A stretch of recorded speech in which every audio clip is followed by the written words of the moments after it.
question. There we go. Welcome back to the Unfortunate Sons. It has been... Well, let's see. The episode was supposed to originally happen on the 9th, so it's been a minute. We are back on episode 35 in Apex Standard Part 2. Finally getting past the point of where we were at last. The unfortunate thing, as we get started today, is that our good healing friend, Keznanok, is not with us today. And unfortunately, due to that, his character is going to be suffering from a stomachache the entire time within the tent. As I give him what our other DM on Friday used to give. What was it? What was the stupid little robot's name? Oh, what was the one I tried to kill constantly?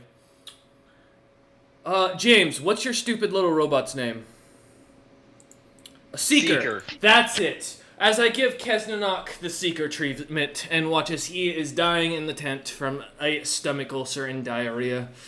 But with that, since he is unavailable today, and unfortunately with his character shitting his guts out, and there goes our monetization for the little that there was, we return back to the session. Last time we left off, the party had just managed to get into the city of Zebral's hive, Kabira. Let me pull it up, because I'm not going to remember it. And I swear I had it ready at the very beginning. It's just my world info's been a little slow today. Can you tell we are a little off for the day? Where is it? Kabira Madani. I'm probably butchering that, but for there we are. As the party had arrived at the city of Kabira Madani after about 6 months of near a year worth of downtime, I believe it was. The party did a little bit of viewing around the town, skipping over the small dick talk and the shitting their pants, as the party managed to run into, what was his... Oh, shoot, I gotta find everything. It's been so long, I have to look up all the names. Where was his name? Chok Chok. Oh. Heading over to meet with Chok Chok at the Thundertooth, the party had managed to get themselves set up with some gear, each getting a mask of their own from him in exchange for memories. Some losing their memories of their last meal with a parent. Others... little pieces of themselves. I'll be honest, it's been a while. I've fully forgotten. So I'll be re-reviewing my notes for that later. But with the party having managed to get not only these psionic masks, not shortly after deciding it would be more worth it to head out, the party grabbed a few rations from the inn, or rather from the Honored Carriage Candy Shop, and with that, headed on their way.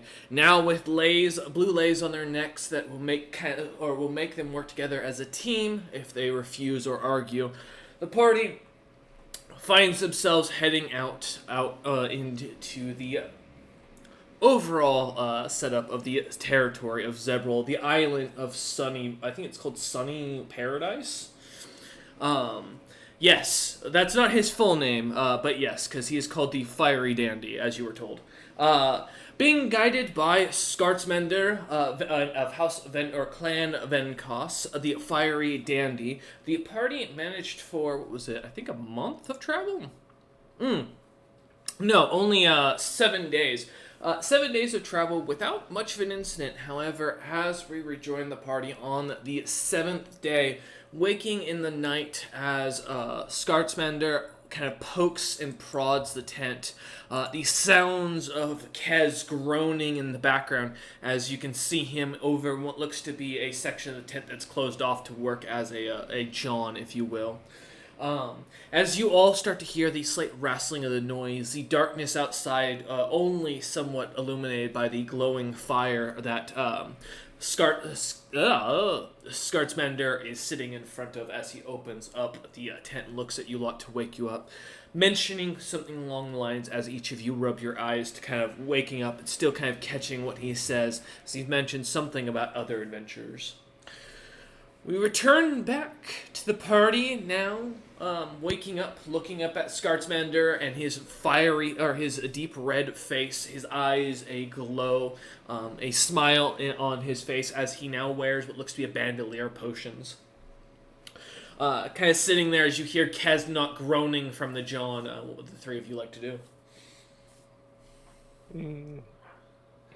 I just kind of like groan, like kind of get up and be like, this is.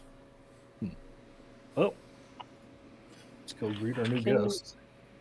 Can I make a spot or listen check to see if I can like peer out and see how many people or what? Yeah, as you look out, give me a spot check. All right. That jumped out of the dice tower. That was a worse roll. Just taking the cocked eye. Fuck. I feel that pain. That'll be 14. 14. As you look over, and do you have low light vision or dark vision? Let me double check. No worries. It has been 2 weeks. I would say I didn't know if my new thing gave me. Oh yeah, and for those, while Dom takes a look for a second, Domnander also last episode had to do a little bit of a rebuild. The travel downtime changed their personality a little bit. Yeah. Never forget, but yeah. No, okay. I still do not have low light or dark vision. I'm just a giant in that regard. So with that, you can see roughly 6 what looks to be figures kind of sitting out. That includes those Skartsmander who's sitting there. Just a note. Their figures are... The other 5, though, look to be too far away from the fire. General size ratio of what you get at rate is one looks to be roughly about the height of Eider. Another looks to match Kez for height.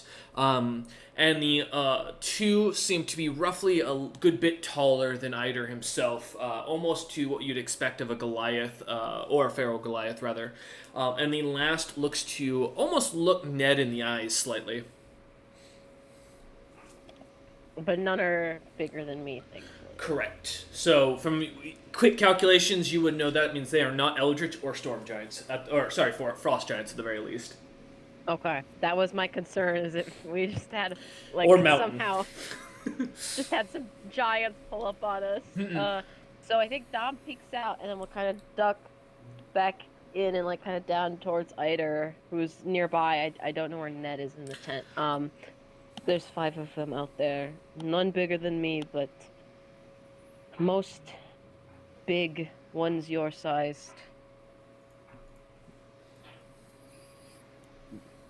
Just kind of like nod. I was like, well, unfortunately, whether Scar's mother wanted it or not, I've got a full container. So if they mean us so well, they're in for a bad time, potentially. Do we want to risk you greeting them? You are a party leader, but you're also very wanted. I could try speaking to them instead if you'd prefer.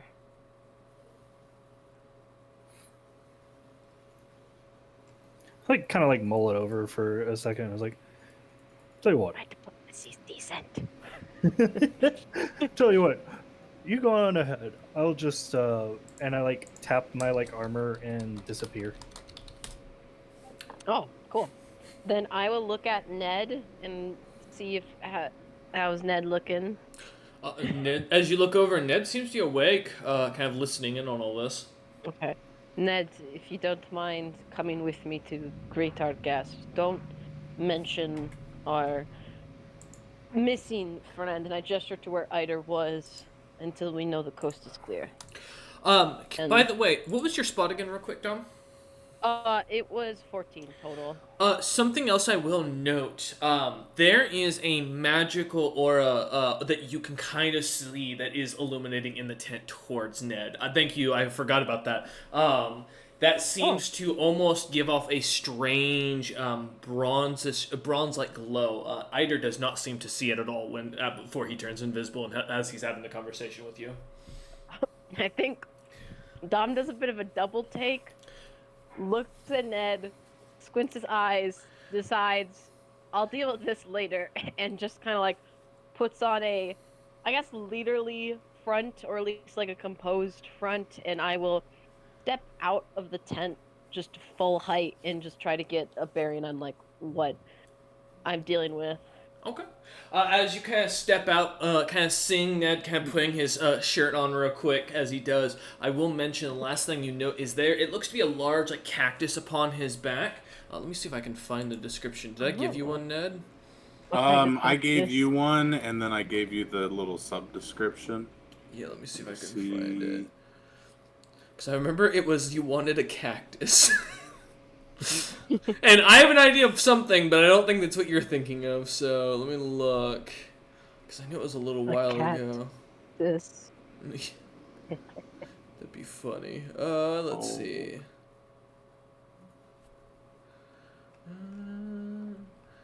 I'm almost there. Yeah, no worries. Just ping it back to me real quick. You mean a cat kiss? No. Yeah, exactly.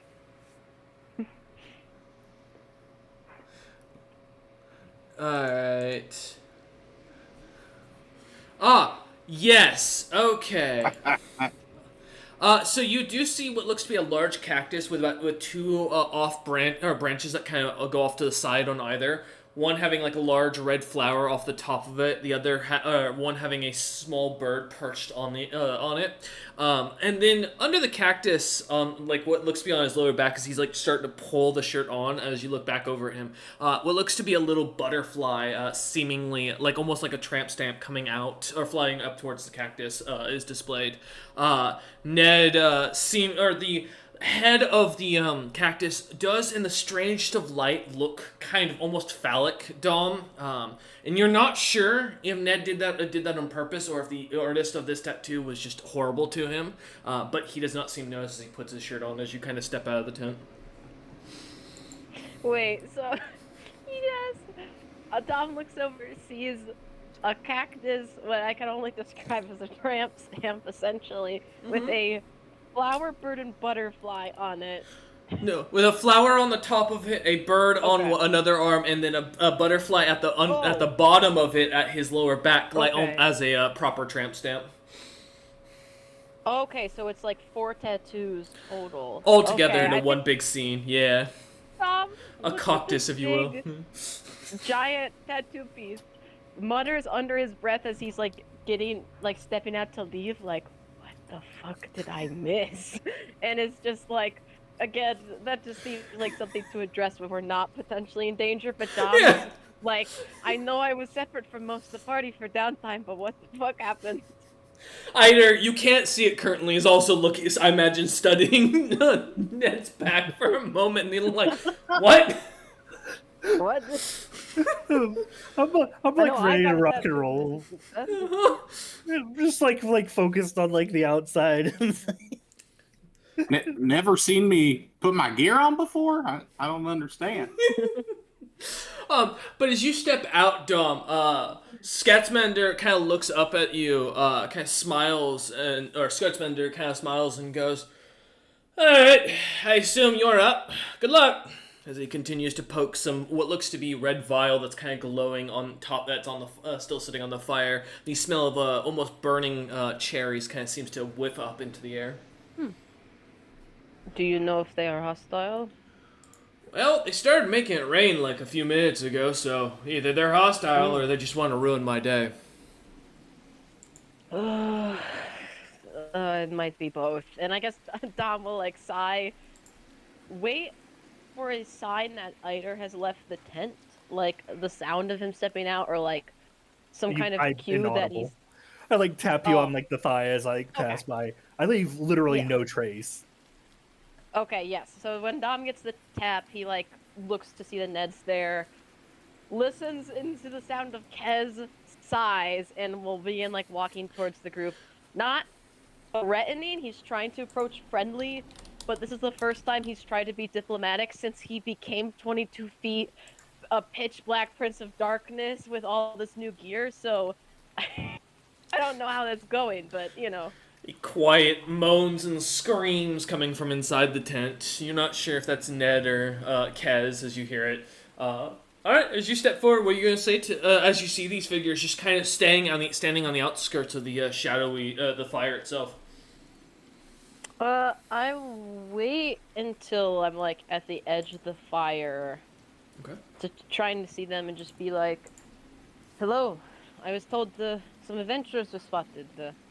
Hail and well met if you are friends." And I'm just waiting to get a response. So I can sense motive these motherfuckers right away. As you look on, it's kind of noticeable. Almost all of them have a faint hue of greenish skin to them.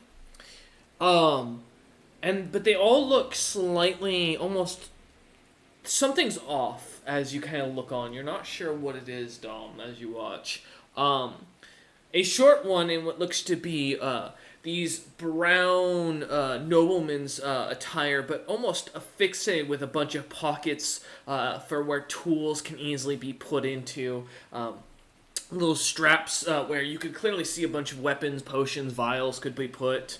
Although empty, seems to kind of step forward. His face slightly covered by what looks to be a long hat that seems to kind of almost give him a mask-like face as it comes in one solid piece. The sides of his head showing this little bit of white hair peeking out from underneath the hat and mask combination. Mask itself looks almost plain, very simple in its design, as it seems to just have a crooked smile to it as the individual steps forward and goes,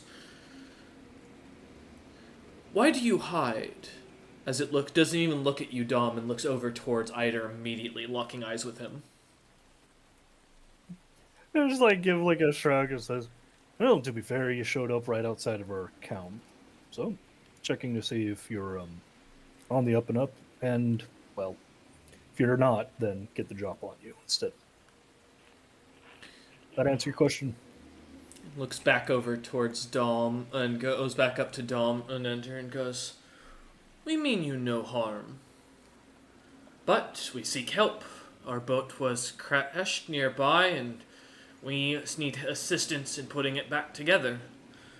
You lot look like you're capable," as it speaks in almost a very deadpan, almost emotionless voice. Can I know I said it partly as a joke, but yeah, I want to sense motive that request because the way he's worded it has me out of character, Heebie-jeebies. "Hello, come to me, to the water with my legit boat. You seem quite capable as people to fix my boat. You should come back to my boat. I'm not catfishing you, what? My boat's real." I love that I always get good for just sense motive rolls. It's a good thing. Let me see my total. That'll be 25. And what are you trying to figure out exactly? He said, he's approaching us for help fixing his boat. I'm like, okay, Cap, is the boat real? Does he actually want our help fixing a boat? Or is he, sizing us up as prey and he's gonna fucking jump our ass when we leave the camp? Give me a second to, check something real quick. Okay. As you kind of look this thing up and down, it's weird. You're not sure, Dom. And that almost puts you on higher alert as you look at it. This individual doesn't seem to have any tells.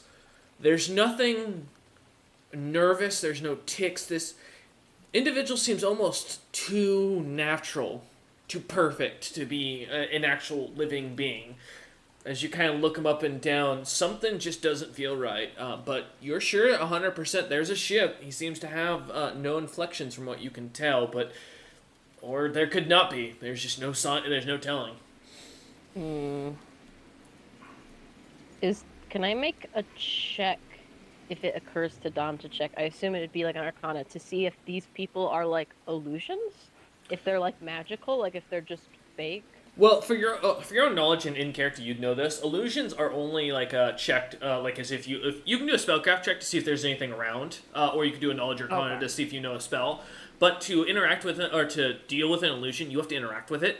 So unless you push your arm up against it, there's nothing that you can't make the will save. Unless the spell specifies otherwise, but most don't. Or be Eider. Yeah, let me just be Eider real quick.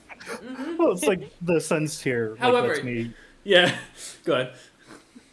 I was just reminding you about the Sun's tier because I was gonna ask if I was like within like 30 feet because I got the shield to increase. You are range. not having to make the check. That's exactly the point I was about to make, because otherwise you would have had a hit already on that as soon as we started session. Yep. So no, yeah, this does not seem to be an illusion, as Eider just seems to give you a slight nod. I assume having come out of invisibility, as these individuals seem to be able to see you. Yeah, there's not really a whole lot of point at that point. Ned. Oh, I got a message from Ned, actually. Hold up. Oh. I didn't want to break the immersion, but No, yeah. you're good. You want to watch through the crack of the tent with your mask to make sure nothing is trying to ambush you. All right. Yeah, give me a search check. Good call, good call. And that'll give you a plus 10 to it, so.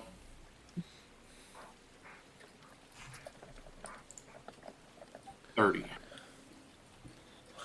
Ooh. Hell yeah. So, it's almost strange. You notice each of these 5 individuals all have green tails, Ned, coming out of their backsides. Not like creatures, but they seem to disappear into the shadows as if they're attached to something. Does Ned know what an anglerfish is? No, but Ned, the first thing that comes to your mind similar to this would be Venus flytraps. Which, by the way, all of you give me fortitude saves. I knew it was some shit like this, dude. So I asked to roll for the illusion check. I'm like, these aren't real. My sense motive is never wrong. All right, Including me? Yes, correct. I'm going to play 6 questions. Any 23. wolf enchantment stuff? I assume not. What do you? It's not enchantment. Nope. Oh. Yes. Poison? It's not. This is not a poison. Is it magic? This is not magic. Does it use spell resistance? It does not use spell resistance. You can't either your way out of this one. Oh, not one, so I failed. Would you roll? Oh, not ones fail automatically. I know. So I am curious. Okay. Oh. Okay. 12, 23, and Dom. I got a 23 as well. Look at us go, Ned. Eider. We got the same roll. You damn. don't know why, but the short inventor looks a lot like a really attractive Snowbeard to you, and you are starting to find yourself slightly more and more intoxicated by their look, more and more wanting to follow them. You are now under the effect of a filter of love. Oh. And as everyone quickly Googles it, I'll give you a minute. I'm just taking notes. That's fair. It's the elixir of love. It's basically almost as if a sweet liquid is beginning to go down your throat, rather through your nose. And DC really wasn't that high, but it acts technically similar to a charm person. However, it is not technically charm person. It still has the Have same. charm? So let me double check. Yeah, it still is a charm effect, even if it does like. It is. It is a charm effect. You are right. I see that. I thought, well, my filter of love list is different. Wait, let me double check to make sure those aren't 2 different items. Just in case. Well, it's like if it's as like an effect, then it inherits the descriptors for it. Because otherwise, you could like weirdly like backdoor your way into like savor dying undead. You are correct. So I'm immune. Good news. He cannot be tempted by hoes. Well, technically he can, as he did fail the save. It's just in this situation he's immune to the save. As you kind of smell the sweet scent beginning to kind of pick up around the area, it begins to almost envelop the surrounding as Kez continues to scream and moan in pain from within the inside the tent as it sounds like there's a bomb. There are bombs going off. The horde sounds. But as the sound kind of interrupts your beginning to fall for it, Eider, the scent suddenly catching on the air as it almost immediately snaps you back to it as you look forward, realizing these creatures are trying to entrap you lot. I think y'all may have already figured this out, but those are a trap, and they would see my hand poke out of the tent, pointing at them. As you, Dom and Eider, as you look back, Ned's skin is surprisingly the same color as the individual standing in front of you. It's like, oh. Granted, he's always been green, so that's not that alarming, thankfully. No. But as Ned says this and points out, I gathered as much, Ned. Yes. Looking them up and down and like putting like some context clues together, because these guys are definitely like either they have a magic sense or they're immune to mind affecting. And based on the green context clues, can I identify if these guys are plants or potentially undead? Either give me knowledge, nature, or survival check. I'll give you a nature. Can I also do that? Yeah. Yeah, do the nature check, nature guy. That is a 17. Okay. See if Ned can help you out more. 24. 24.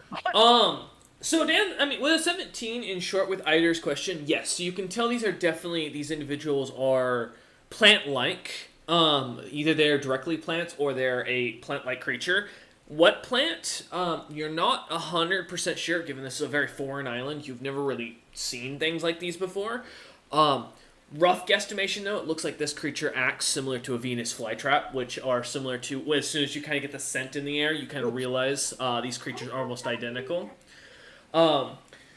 Ned, with a 24, you recognize these are as man traps, and yes, these are plantoids. However, these man traps specifically seem to have an extremely high intelligence for a creature that shouldn't have an intelligence, which means these plants are almost like seem to be like ambush hunters as you kind of start to gather. Looking over at the people that you see, as you kind of take a moment thinking about, they are probably the unfortunate victims of these creatures last.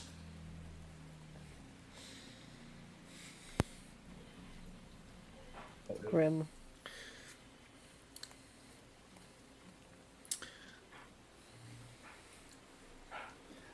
I just kind of like turn to the others, shrug.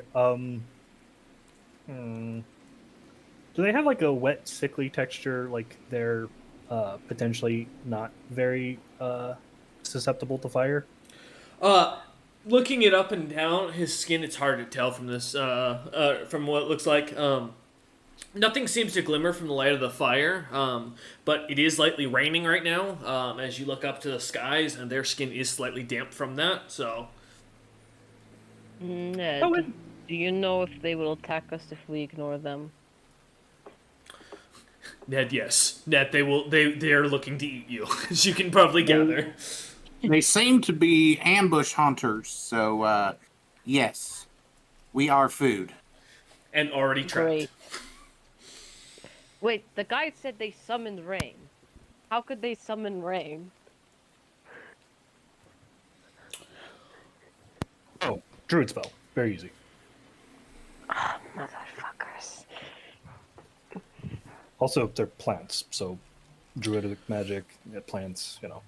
Scartsmender also whispers over and goes, not too quietly, and goes, I think they also poisoned your cohort's food, as he listens to the slight cries of pain from Kez within. I am afraid, my friends, none of us are boatswains. We do not have the skills to repair a boat. I could... Oh, give me a minute. Got you. We could find someone back in town that could help you, if you're willing to wait a while. And as Dom's doing a side note, Dom's clearly doing a distraction. Someone do something. Dom, give me a diplomacy check, or a bluff check in this case. Let me see, which one's higher? I think it's... Okay, I'm doing a bluff check, yes. Get their attention on me, because I'm not a spellcaster who could do anything cool. If it makes you feel any better, I'm not a spellcaster either. You know what I mean, Magic Man. You know what I fucking mean. Oh, that's just rude. No, it's fine. I sadly rolled poorly, so it will be an 11. Some would say that is average. What looks to be now kind of looks to be fully a green-skinned Snowbeard, kind of still standing there. His beard slightly kind of looking like the hairs are starting to fall off. As he looks up at you, hearing this, and goes, "You don't need to. We need manpower and someone strong like yourself, or like your green friend within. Maybe would like to join us." Or maybe your short friend with the plenty of magic. We would be happy to have your assistance. How closely grouped together are they? They're all within about, standing within about 5 feet of each other, almost in a line. The Snowbeard standing about 10 feet, about 10 feet forward. Okay. Yeah. They can start making reflex saves, I guess. Do you want to make them make a reflex save? Yeah. Let me double check something. I might be able to also do something if your thing doesn't work. I'm curious what he's about to do. These things are not the most... 17. That fails. Damn, okay. Alright. Let's do 10.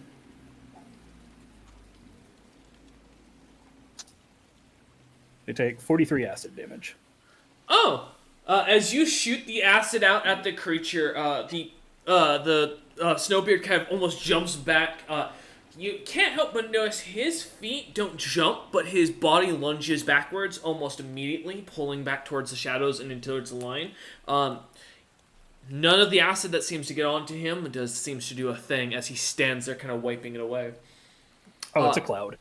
Oh, it's a cloud. As the acid kind of continues to poof up into the air, the creature just looks forward through the cloud and goes, "I'm sorry. We do not understand." As then you hear Kez suddenly get grabbed by something, scream in surprise, and then pulled into something as you hear the bucket tip over and his wails of pain and hatred as he vanishes from the tent. Please roll initiative. I just turned to Robert and it's like, damn it, Robert. Damn it. Ned, you were in the tent. What the fuck? I look around. Who's Robert? You're still on the shit list. Well, you're not the only one. Let's see. Oh wow, those are some great rolls today. Well, one guy's at least doing good. Yeah. One is alright. Item for 26. Okay. Ned for 9. Good work, Ned. I got the 9 middle for ground. Ice. 15 for Dom, and Kez has been kidnapped. And dragged through bucket for note later. Alright, perfect. Eider, somehow you're always at the top of the initiative, my man. Here, allow me to post as you look out. I have a +9 to initiative, so I should fucking be at the top. You all look out from over the creature standing between you lot at the very bottom of the map and the river itself. So kind of keeping that generally in mind as I organize our initiative real quick. Also forgot War Wiz. Oh, yeah, it does. Oh. That's what I looked through my items and was like, oh, that's what I was remembering. Next time, Dom, next time. I'll get you next time. Alright. Oops, I don't need the enemy count. And last, one of the traps that managed to get a 1. That one's taking Kez with them for a ride. Alright. As you watch Kez, or rather hear Kez scream into the dark, or into the distance, thankfully, from what you can tell, going the same direction as you lot are going. As you take a moment, Ned looking over and seeing nothing but what looks to be a large, what immediately recognizes as a Springer grabbing Kez and pulling him out of the tent, vanishing from underneath. But as you look over, Eider is staring over at the other creatures, these 5 individuals standing in front of you. They looked ready, what looks to be weapons in the shadows, though it's hard to tell as the creatures begin to spring to action. What would you like to do as you hear the sounds of an ambush and realize Kez is gone into the bush? Well, shit. Am I before the spine dingler or not? Technically, the Spine Springer went off, got a surprise round on Kez, because that's what I was doing, setting something up for the background. Makes sense. So is he, like, actually just, like, already gone? He's gone, yeah. Like, that creature vanished into the deep. You saw where it went, and you're pretty sure if you guys go that way, you might be able to find him, but otherwise... Yeah, I don't like my chances of just turning back to it. Like, does the lay not stop him from leaving a certain radius of us? No, because we're outside of the confines. Yep. Damn. Which does mean if all 4 of you go back to the city, you're going to suddenly start taking damage because he's nowhere near you. Yep. So we can't go back. We're now outside. The good news is you have a general idea of what direction Kez is, as the lays seem to give you a sense of it. Me and Ned are used to being outdoors. Well, I have a question of fuckery to ask, because I've got a cloud of acid, and yes. Unfortunately it's done nothing. Yes. But acids are generally pretty flammable. Is acid flammable? I think most acids, yeah. Is acid flammable? You know what? No, acids generally aren't flammable. Flammability is a property associated with materials that can easily ignite and burn. So, most acids do not have the requirement. Organic acid is noted as flammable, but most acids, like mineral acid, sulfuric acid, that we know commonly, does not. So yes, this organic acid would burn. Yeah. Alright, well, since the acid unfortunately doesn't do anything, I would like to blow it up with some more spellfire. Ooh, okay. I don't know how we're going to adjudicate that one, but here we are. Let me look up. I guess at that point, you're just trying to launch it out like a ball of flame? Yeah, there's no way to not hit it, because I'm just shooting it through the cloud of acid. Oh. That's where, what the damage and everything ends up being. That's weird. One of these days, I'm going to actually go and read the full Spellfire book. Oh, we're far off the reservation now. We just started making shit up, and we've kept on going. The hardest making shit up. I think it's just a it's just a D6, because that's what almost all damaging spells are. So you're just doing a D6 of raw magical force. Except in this case, it's being flavored more to fire damage. So yeah. So I say a D6 for every level of spell you're tossing out. I think that's fair. Yeah, sure, why not? I mean, basically, it's like a souped-up fireball. Yeah, I'm just blowing up the that you can charged. I was gonna say you're getting free from Scartsmander's natural magic he's just putting out on the surface. Yeah. Oh yeah, how much did he just pump back into me? Because I just blew 10. None right now, as you can tell. His magic seems to actually be completely, almost absent from his expanded body. As you look over, it seems to be focused on his potion craft, as he is still away cooking some potion vials. Gotcha. Alright. 28 for damage. Okay. And you're doing this as fire, or just raw magic force? I'm doing it as fire to blow up the cloud. Let me double check something. The creatures take the fire, and you watch as the acid begins to absorb towards the closest of the lot, almost immediately giving them a temp 28 HP. Wait, I blew up the acid and then they absorbed it? Yep. You stated it's fire damage, that's why I asked specifically. No, I was just trying to like clarify like the chain of events. Yes, I asked you, are you using it as fire damage? And you said yes, just from your spell fire. That's why I had you specifically state, because you're igniting it to be flammable.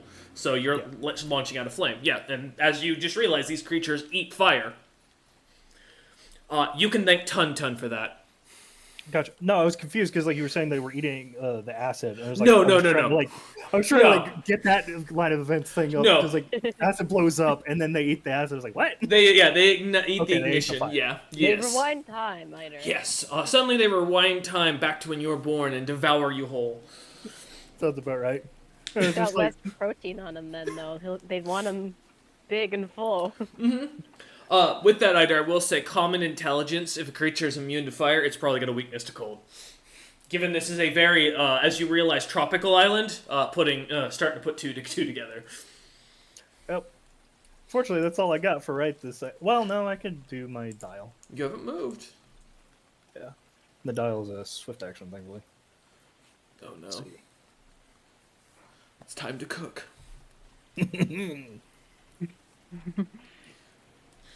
I can't wait for Dom to try and grapple the planet here.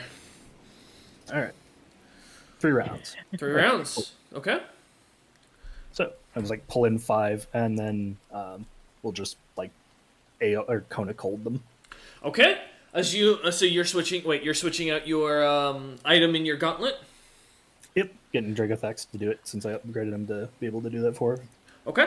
As Dracothax kind of switches out the pulling the gemstone within, and the second new one popping into place, the glow of almost a bluish light kind of emanating from your gauntlet as Cone of Cold launches. Same thing, I think D6. We'll roll to hit though. I think Cone of Cold is still a ranged attack. Oh, I just have the inserts. Like, I just have, like, the cone and, like, the cold inserts. So, like, we don't have to adjudicate that one. Just DC 25 reflex save. 30-foot cone. DC... I literally have to crit. Oh, damn near. Damn near. That still fails. Oh, let that not be my lottery luck. Come on now. I need the math rocks to play for my favor in those tickets. Alright, that is a fail. Yeah, go ahead and roll up damage. Oh, you take 36. 36. You watch as the creature screeches as the Snowbeard standing in front of you a lot. Almost as the acid, or the inflamed acid gets sucked into him as he breathes in the heavy burning smoke in the air. Immediately following up as this cold blasts out from Eider's hand as he quickly switches it out. The creature screeches as its face almost freezes solid. The creature seems unable to move as it takes its first bit of damage. That is 36 times... Oh! I'm glad I had temp HP. Damn. Damn. Oh! Yeah, as he looks on, pieces of his skin kind of beginning to flake off, or rather this green chunks showing the, like, green slime underneath it kind of begins to protrude, giving almost a minor translucence to the skin, as you can see what looks to be some sort of dark shadow underneath the thin green skin, as the chunks of its outer layer of skin kind of break off in these as ice melting onto the ground. And your turn, Eider, I assume? Jesus Christ. Yeah, I call over to Dom and say, "Don't hit him with the acid gloves. They heal." Also, fire is bad. Is it the acid or the fire? Which heals them? Acid doesn't do anything, and the fire heals them. Fuck. As you say this, Dom looking over to you, Dom, the two smaller ones that you realize are a pair of twin elves seem to pull out a bow and dagger. However, they don't really pull them out as much as their hands begin to manifest them into from their bodies, and expanding out as this green material and then changing color as they solidify. The creatures are pulled back, and the one actually uses its longbow. Give me a moment to find my longbow information. I must also look at a thing. There we go. I had to remember. Alright, there we go. Dom, does an 11 hit your AC for the first shot from one of them? Oh, so close, but I'm afraid not. As he's not moving, he is going to try again. And get worse, I assume. A 10 also does not hit. Yes, as you look over to hearing Eider say this and watch as an arrow kind of flies by your nose, flashing over and hitting the tent, opening the flap for Ned. As you look on, second one coming up to you as you kind of grab it in the air and toss it to the ground. As the creature the elf looks on to you with no concern, no emotion on his face at all, showing any change. The second one is also going to immediately charge you. However, thankfully, its daggers are not special, and is just a base D4. But it is going to use its actual attack as the hand slams into you. The dagger used more as a blunt object for a 20 to hit, Dom. Misses. Damn, as Dom kind of puts the arm out to brace it, the blow slamming into it, not even phasing you as you feel the weight of this creature slam onto you. Something sounding like it cracked from the creature as it pulls back, as it stands there, ending its turn. Backing up the 10 feet, because it does not want to be struck immediately. Wouldn't it provoke? I was pretty sure I was... no, you were off to the side of Dom. Okay. Yeah, I thought you were circling around. Yeah, I was just checking like how the telemetry was working there, because it seemed like you called out immediately, so I wasn't sure. Yep, no, it's the one that was talking was closer to Dom. The two elves on the left still closer to Dom, and then the hill giant, as you realize, and the troll closer to you, Eider. Unfortunately, of course, it's always the taller individuals. All right. Dick's having height. You do notice, to your happiness, they're both wearing pants. At least it looks like it. I didn't realize it's just Ned who doesn't wear pants out here. Dom, you're up. Dom, as you look forward, about 10 feet in front of you, you can see two of the man traps, one shaped like a snowbeard, the other looking to be slightly shaped like... Well, it's strange. The creature keeps changing from a bear to a wolf to a dog to a bear again, and seems to morph itself almost every few seconds, not sticking to its same shape. As you watch on, the other two on the left, about 10 feet away from you now as well, the archer and the bowman, about 20 feet to your right, and in front of you are the mountain or the hill giant that you see and the troll. Okay. Don't worry, I didn't expect you to get all of that, just, so I was just making clear for those who are. How far is the first twin, I assume is still far because they shot at me from a distance. Is the second one, like, 5 feet in front of me? They jump back to be 10 feet back with the bowman. They are both 10 feet from you. Both 10 feet. Okay, so they're both within my range. Yes. Perfect. Counting my squares in the background, making sure I've got my maths right. Yeah. I don't know fully what I want to do here, but, that's fine. Just, my whole acid damage won't work. It's great. I guess shoot 'em. Dom? Shoot them? I guess I could. I was just gonna punch them. Let me double check. Well, actually, how far? Ned's behind me and Eider's off to the side. How close are they both to me? Ned is about 15 feet behind you, I would say, as you look back, and there's a fire between you and him. Eider's about, let's see, 1, 2, 3, 4. I've got 5, so that'd put you about 25 feet to the right, roughly. Okay.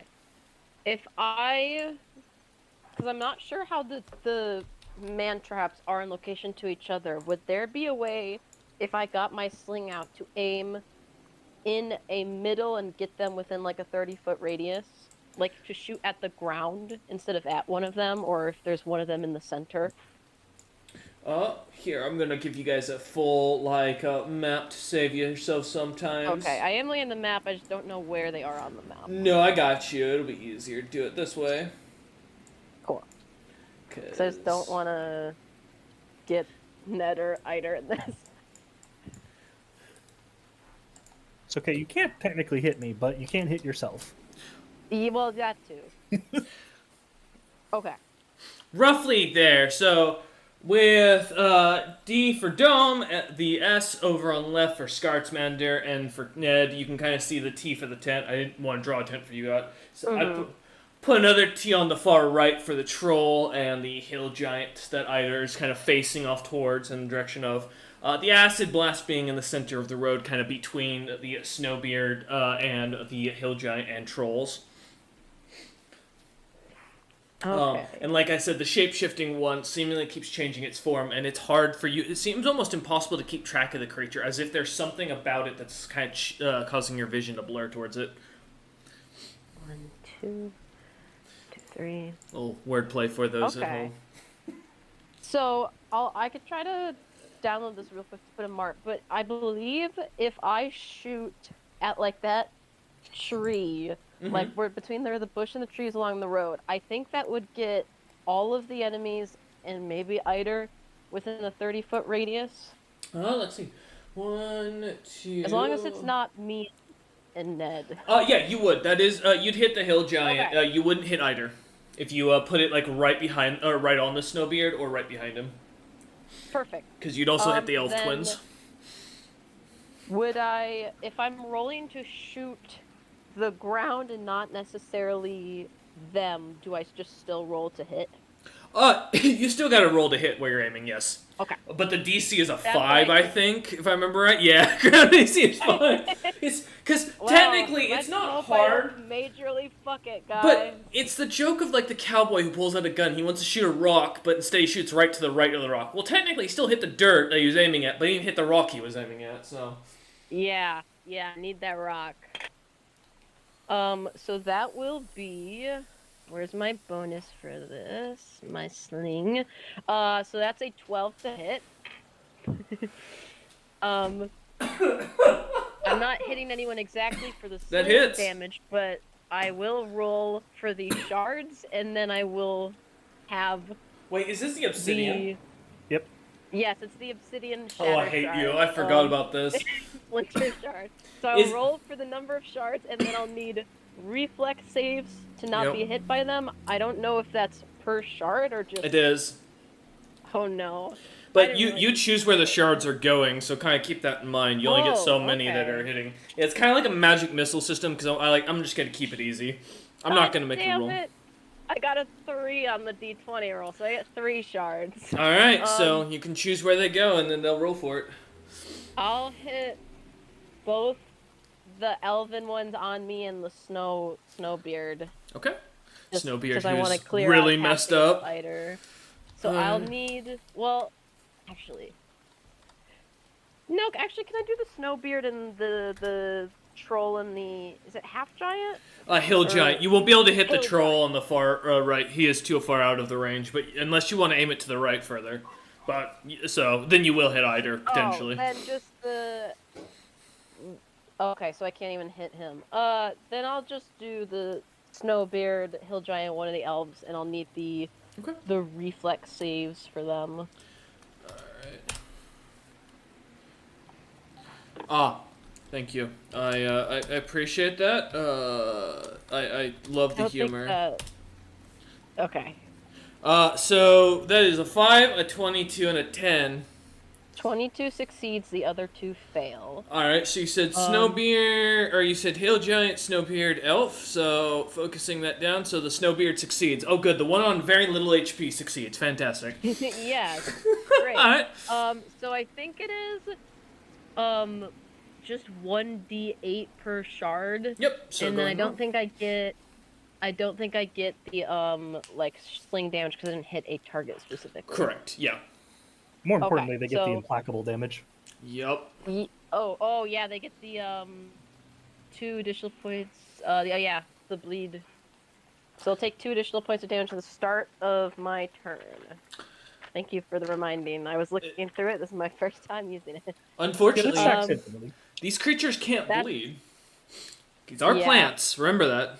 Well, plants can bleed. They bleed some sap. kind of fluid that keeps there's cells from rupturing. Technically, plants don't bleed in the same sense that humans do. So they do have fluid sap. No, but they don't take 7. damage from it. 7, okay. Do you want me to roll per shard? Yes, for the 2 that succeeded, okay. please. So, first is a 7. First shard's a 7. Second is a 2 damage, and then the last one's a 6, and that is, I believe, slashing, piercing, and bludgeoning because of how the shards impale. Gotcha. Alright, perfect. As the shards shoot off, slamming into the ground and cracking as the shards go flying towards them, the Snowbeard managing to crack its icy face away as it manages to dodge out of the way just in time as a shard launches into one of the trees nearby, nearly splitting it in half.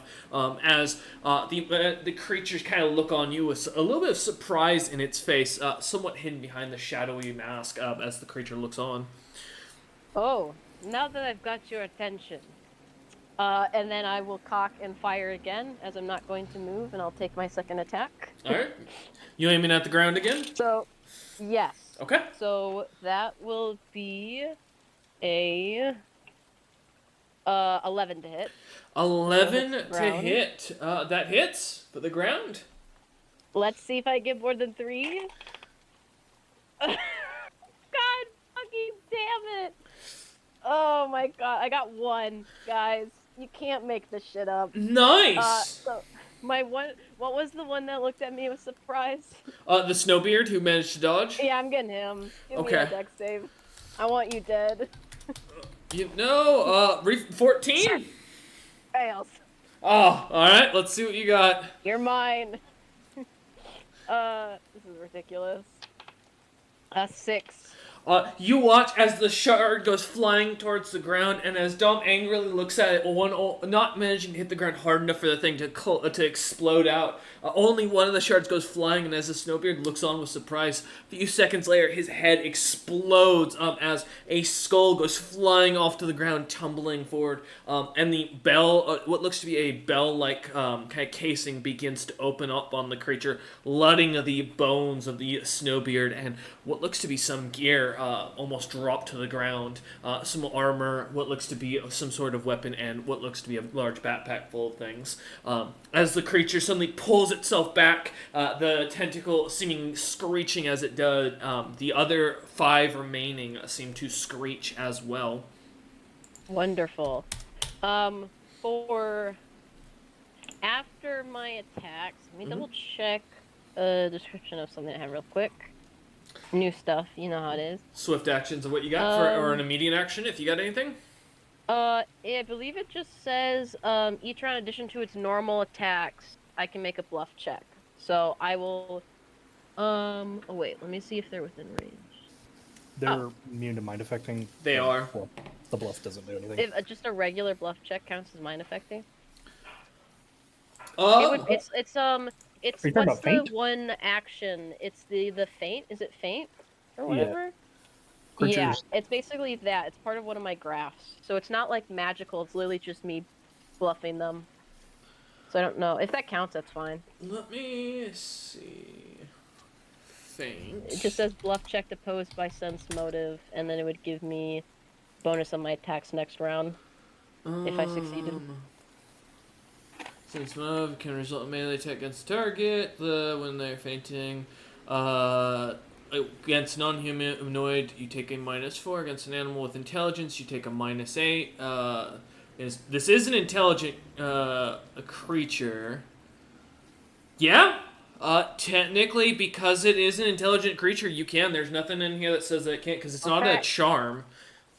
Yeah, it's just part of my wing graph. So what essentially happens is Dom does his attacks, has all their eyes on him, and in the graph it doesn't specify who I target. I assume I would choose a creature. You're choosing one of the creatures, yeah. So to feint, you make a bluff check opposed by a sense motive check by your target. So I will choose the one with the daggers that tried to stab me, and out of behind the cape that had been folded under the war wizard cloak and hidden, these giant feather almost raven pitch black wings flick out and spread and cause this buffet of air, and that's essentially the distraction, and then it'll just be my bluff check opposed by sense motive. So I'm just looking scary, essentially. Well, they get to add their base attack bonus to it, so which is unfortunate for you.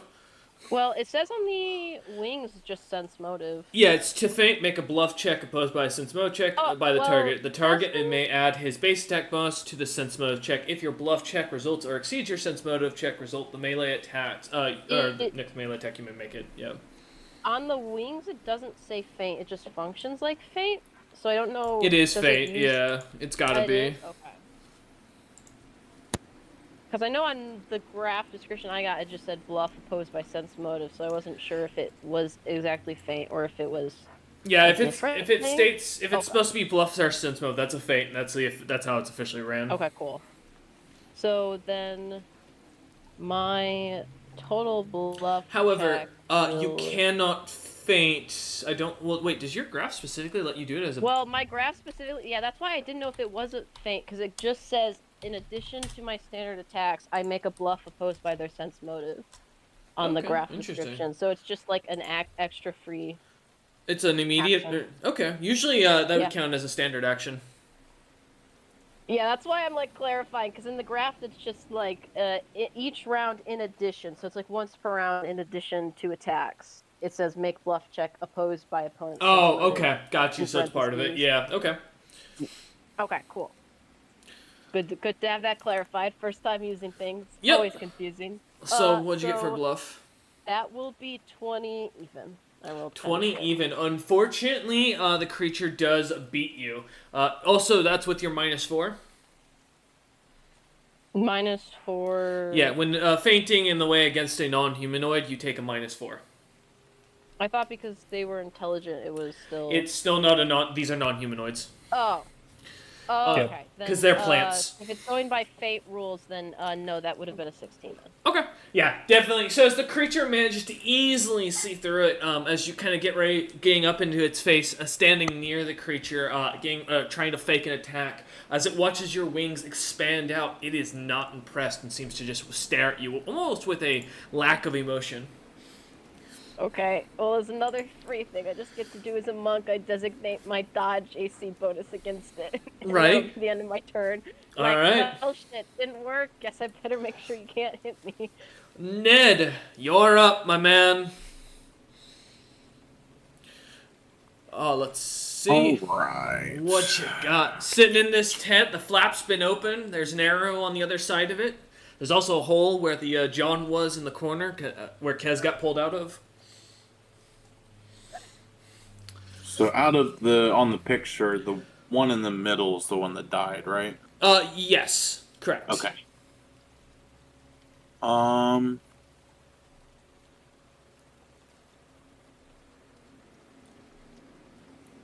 Let's see.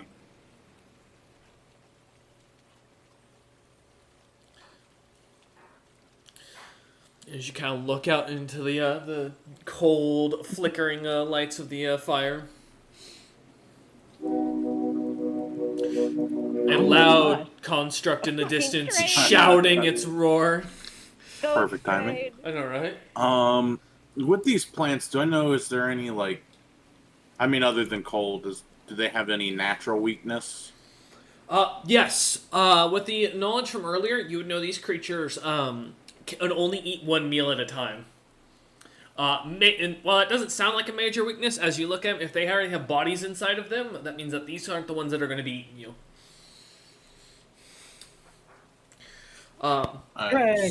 Yeah. Beyond that, not really. These creatures are ambush predators, which just generally means that they're not very constitutionally strong. Meaning if you can knock them down, they're pretty easy to kill. And they're not going to be probably high in AC due to that factor as you think about it.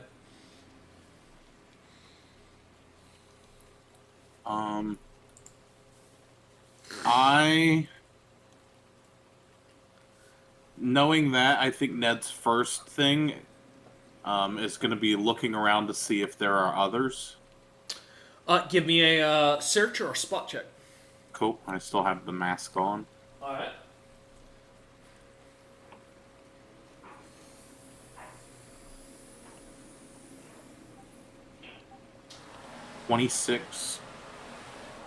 With 26, you manage to, as you look around, looking into the deep forest, you don't see anything immediately on the ground, but as you start to look up into the canopy, there are around maybe 30 of these creatures looking down, many of them looking slightly withered, their skin slightly browning. As you kind of, with their knowledge nature kind of keeping in mind, these creatures, as you kind of note, are probably suffering from the fall and starting to slowly wither and rot a little bit more as they begin to prepare for hibernation for the winter. As you look up, the ones above seem to be not interested in immediately attacking, but seem to be watching with eager interest.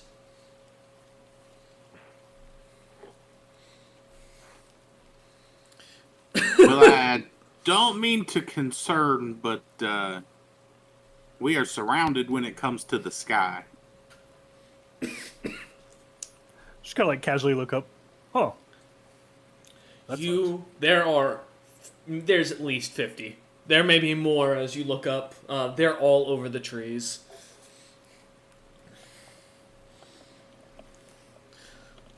Great. And with that,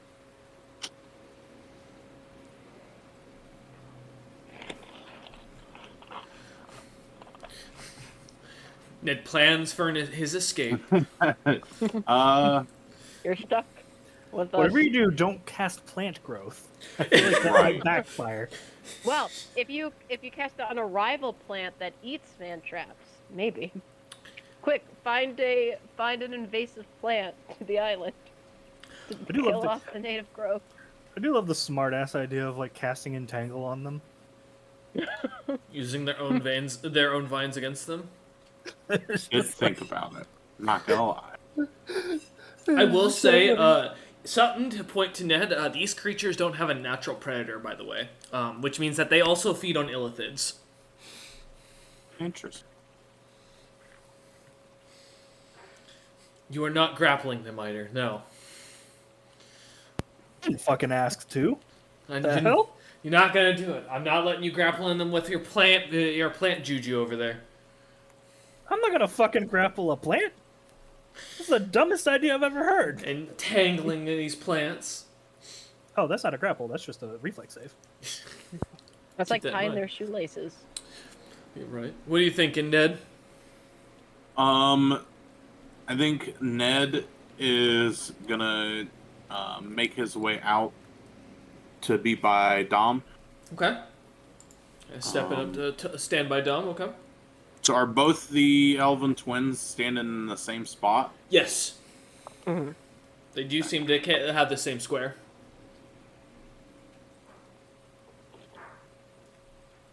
Well, I mean, you can thank either.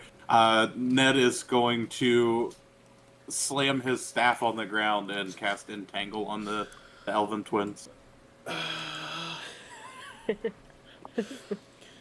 God. To be fair, I was already thinking about it before he said something. But no, that's fair. Alright. That is a reflex, I believe. Yeah, reflex. Break free. They can use a full round. Reflex is partial. If they succeed on reflex, not entangled, but can still move only half speed through the area.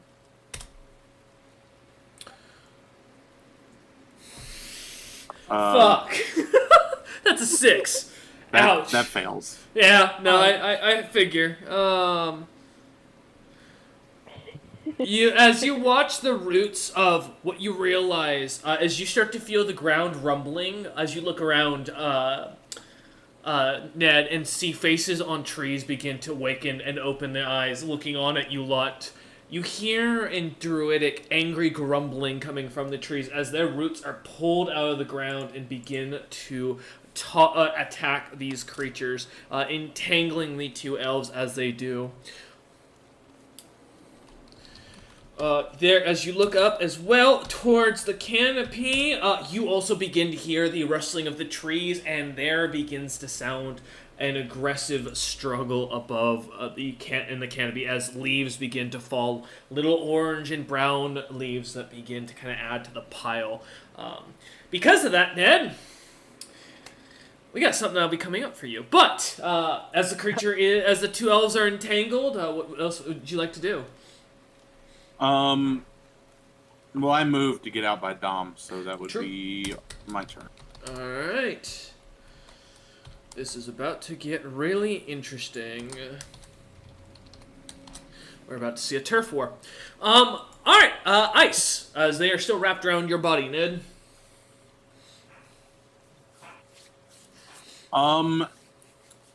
Considering I've seen that the poison doesn't do nothing to them, I will just have ice hang tight. All right, they will begin to tighten their grip around you as they begin to grapple. Let me roll for that. Not literally, but as you feel, give them the order, you feel as ice kind of starts to tighten around you, slightly holding like a bandolier as they do. All right, as they end their turn, Treant with the blur effect on it is going to immediately charge towards Dom. Uh-oh. And Dom, you're about to enjoy a slam attack that will probably result in a natural 1. Is this a No. bull rush? This is not. This is them using movement and then attacking. Do I get an attack of opportunity? They only if they move away. They might have moved through the entangled ground. They do have to That move is through the entangled ground. Thank you for reminding me. Which means I do need to make a strength check. Let me double check my basics here. Yeah, because I do get a bonus to resist bull rush or overrun attempts as a course. monk. I just kind of what the creature's not trying to rush you. Okay. Let me make sure. So that's a +5. Okay. 20. Cool. Just making the DC.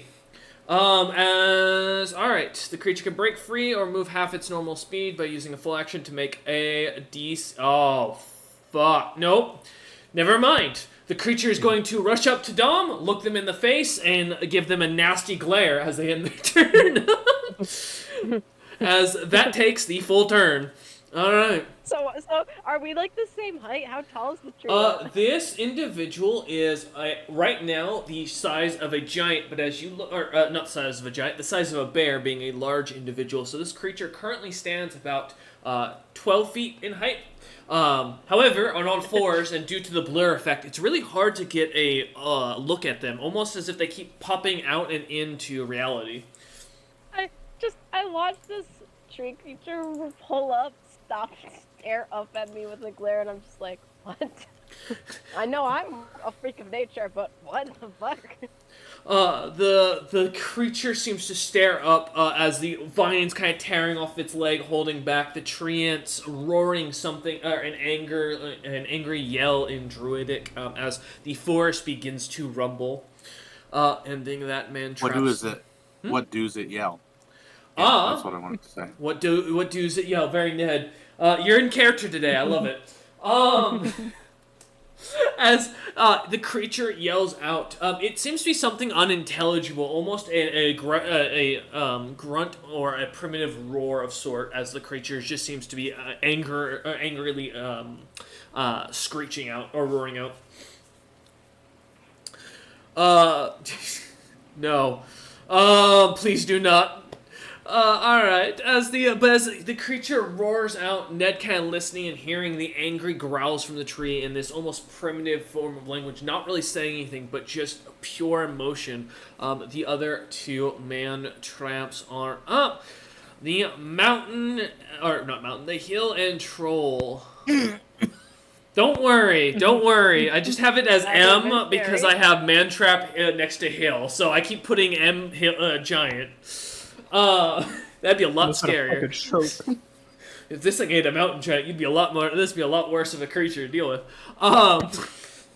No, as the hill giant, they are within 10 feet, I think, and the troll can also hit, so they are both going to just swing their arms down on you. D20 plus... Keeping it simple. I don't think I hit any of those on either, but 24, 26, 12, and 21? Nope. God damn, either. As the slams kind of boom, boom, boom. You all watch as Eider's kind of like slowly sinking into the ground like a cartoon character, but looks completely unfazed by it as the ground just kind of crumbling under him. As he just stands there looking up as the 4 attacks slam into him, you can hear and feel the ground rumbling as they hit him. But as he continues to watch on, the creatures tirelessly look down as he starts dodging out of the way or slamming their hands away from them. Alright. Thanks to Ned casting Entangle and waking up the largest plant in the forest, at least in this area. Mr. Chast the Original, not really, but a treant that is suspiciously shaped, like many of the Chasts that many of the parties have seen, seems to begin to awaken a grumble of something along the lines as you hear Ned in Druidic. That dragon woke me up for this. As it is going to make an attack, we're just going to roll on the initiative who it's going to attack, because it doesn't care who. 1, 2, 3, 4, 5. So we're going to roll a d10 on the initiative. As Eider's going to watch vines begin to pluck out of the ground in front of him and smack the troll and the hill giant. That is 2 slams with that. So that'll be...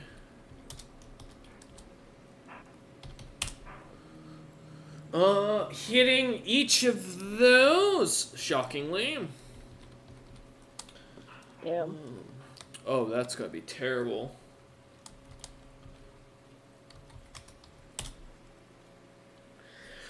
You watch as vines just start slamming into the the giant and the troll, taking damage heavily as they do so. One nearly breaking down while the other seems to be barely left standing as the vines seem to pierce through the bodies, tearing off limbs and pulling them into the ground, almost seemingly absorbing them into the dirt, as the sounds of crunching and grinding can be heard below, the ground kind of rumbling as the treant continues to rustle above. And at the end of its turn, I need a fortitude from all those who are not immune to poison.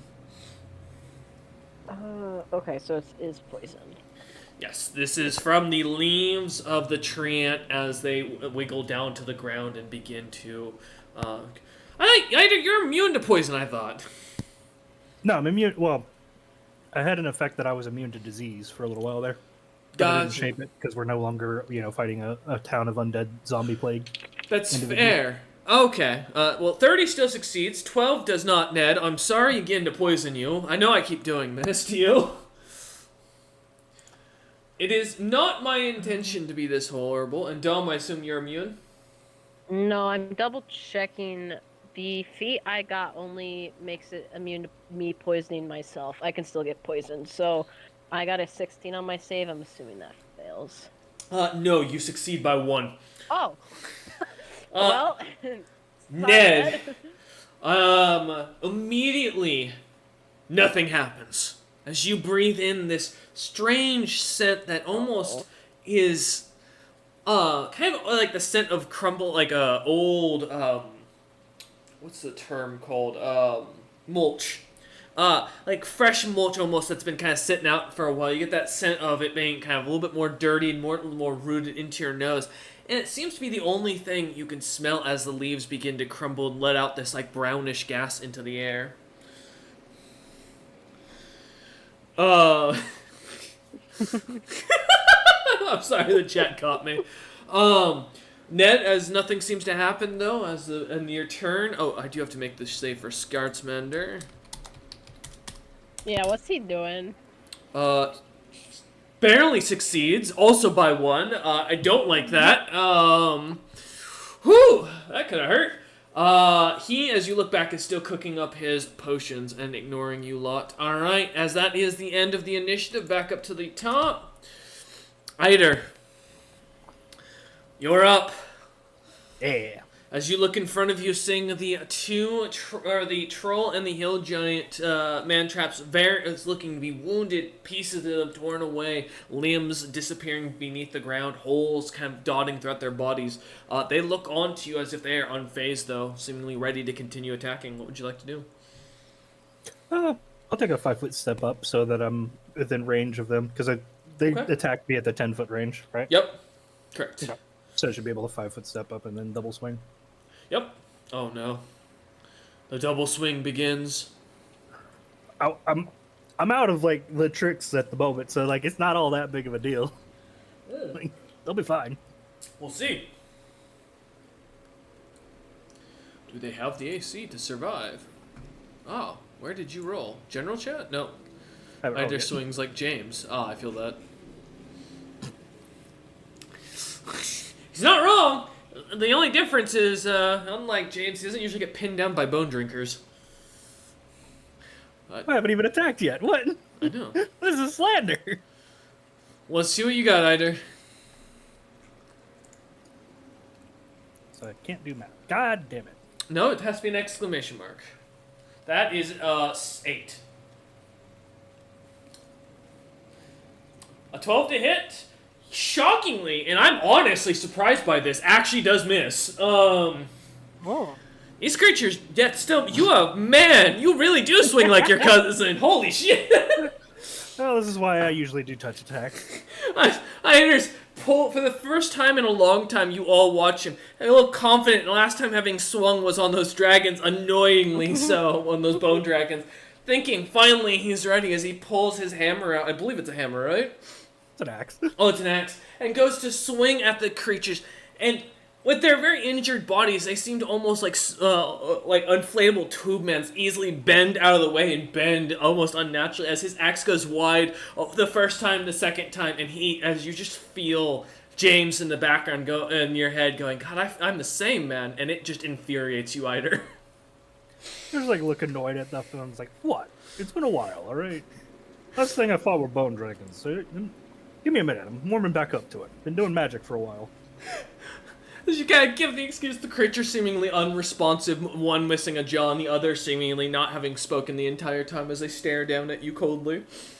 Alright, as you end your turn, the 2 elves are up, and the one with the bow is going to immediately take 2 shots at Dom. Hold up, let me double check and tangle. -4 to Dex. It is. In this Dex? No, they're not Dex-based attackers, thank God. They are with a bow. No, because I have a feat for him set up specifically, because I had to go look this up earlier, because it's an elven feat. Or racial feat, rather. Well, the one's not going to move, so they're going to take a shot, which still gives them this. Dom, does a 24 hit? Yeah. Alright. Yeah, it would. Oh, it's a -2 on attack rolls. Oh, my apologies. Sorry, it'd be a 22 to hit. 22 actually doesn't because of the dodge bonus I designated. You know what? Fuck you, Eider. I'm gonna crit on the second one just to be an ass. I'm doing my best. Does a 21 beat your AC? 21 doesn't. Oh, good. Oh, wait. Alright, so Well, no, it's the same guy, right? Yeah, that doesn't. Okay. Then it's just a confirmed hit. Alright. Every time Eider corrects me, the next person I go after, I always crit on. I don't know what. Why? I'm trying to help. It's, hey, I feel it. Alright, well, the good news is the first bit of damage is not scary, as you take 5 points of piercing damage from the arrow. The second portion is going to suck, as, now I need another fortitude save. Is this poison? This is magic? poison. Okay, then still nothing. Wait, are you immune to poison? No. Oh, okay. I'm still nothing, and I don't get anything against it. I was hoping this would be either a spell or a disease. No. Oh, that's in that one. So 7. No, I'm sorry, Dom. I'm Yeah. very sorry. And I have even worse news. It's going to come back to bite you. But don't worry. Give me a moment. I'm just pulling up. Is he at least gentle when he kicks my ass? No. Can he kill me gently? God damn it. He's here to fuck you long dick style. Right. Alright. As you feel the poison begin to flow through your body, some thick liquid kind of pulling the arrow out, you see a purple and greenish liquid kind of flowing in and pussing out, smoking slightly as it does. The wound almost immediately shuts. You heal for 1 point of damage. I don't like that. You shouldn't. For what? Oh right. No. It's like fucking plant symbiote my ass or some shit. What's up? What's your question? I don't like this. Damage? No, I'm just. 5 points of piercing damage. Are they in range of the aura? Dom, would be, because Dom is only 20-some feet away from you. 25 feet? Damage. Yeah, because it's 30 feet, right? For your item? Yeah, so Dom does have, 5 DR bludgeoning overcome by bludgeoning. Yeah. So if it's piercing, then they take no damage, and they dice has already been rolled, my man. So you gotta call it before I roll the d20. But am I still poisoned? Yes, that would be the case because the DR does not protect against the poison. It does if it's an injury poison. Let me double check. Does it count as injury? Yeah, it doesn't protect. I was only bringing it up because the damage. It is not. This is considered creature object for target. Right, but that usually means that it has there's different vectors. Yes, there is injury. There's specifically injury, which I have here. Two poisons up, and this is not listed as injury for type. It's because this doesn't have a type, and you'll learn why here soon. I don't like receiving that news. There's a specific category of poison that's really good against illithid and intelligent creatures, and what are you on the island of? Remember that. And I don't think DR does go against poison. Let me double check, though. It does specifically it doesn't do anything against the poison, just prevents it from applying. Because if it's an injury poison, then if you reduce it to 0, it doesn't break the skin, so the poison can't actually, get into the person. I see what you're saying. So if it's contact or inhaled. Yeah, however, again, that is specifically if that poison is listed as injury, and I do see what you're saying right here. However, it does note specifically the type of poison I'm using it does not apply to. So, okay. And you're going to find out why here in a minute. I am using the injury more as, because the arrows are a piece of this creature's flesh. Just keep that in mind. Oh, perfect. Cool. Terrifying. The other elf who is entangled is going to use his turn or its turn to try to get the fuck out of this thing. And fail successfully. And that's a full round action, so I can't do anything. God damn it. As you watch the other elf with the dagger tries to cut the roots at its feet, and is trying to do so, but as you notice, the daggers aren't sharp and they're not really doing anything as the creature seems to desperately try to pull them off, finding its arm being pulled down as it tries to wrench it free, staring over at Ned every once in a while, giving almost this very neutral but somehow seething look. Alright. As that ends their turn, Dom, I'm sorry, because this is immediately upon your turn.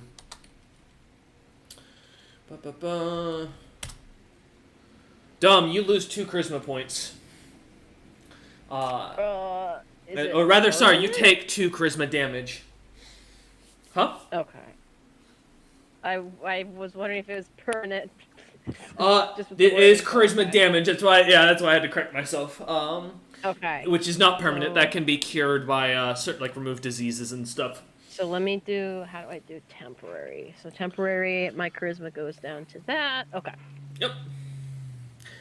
Alright. As you start your turn, feeling your mind and your body beginning to weaken, your vocal box seems to quiet and your throat begins to kind of slightly close as you try to speak. You can still breathe, but it seems almost difficult to speak as your mouth starts to swell up slightly.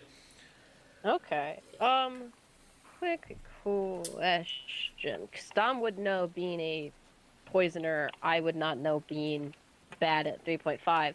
I have a vial of antitoxin. If I were to take that or apply that to where I was contacted, would that potentially nullify the effects of whatever poison I have? So, Dick DM makes it says that you'd have to have the antitoxin of that poison. We're a newbie friendly campaign. I'm gonna say yes. That'll be fine to use as a general antitoxin. I've had this for like 10 minutes. I've been saving it. If you So I if you think, want to doubt it.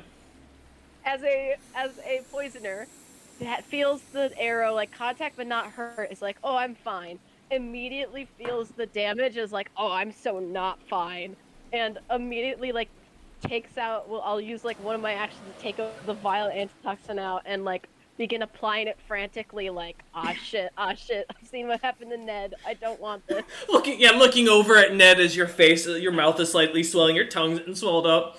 Or as you down this, let me make sure. I think antitoxin, is it a save or is it just an outright?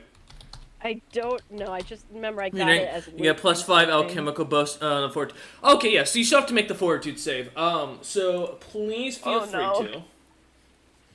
Oh no. I will note. Actually, no. Oh wait, it'll make it more interesting. There is no fortitude save. This is a failed test from the start. It's actually a charisma save. No. That'd be impressive because we don't have those. That right? Okay, wait a second. Going back to 5th edition, we've decided to go. So that's 24 plus 5, so 29. 29? Easily succeeding as you down the poison, your body beginning to de-swell, your tongue kind of gaining back its shape, your throat reopening.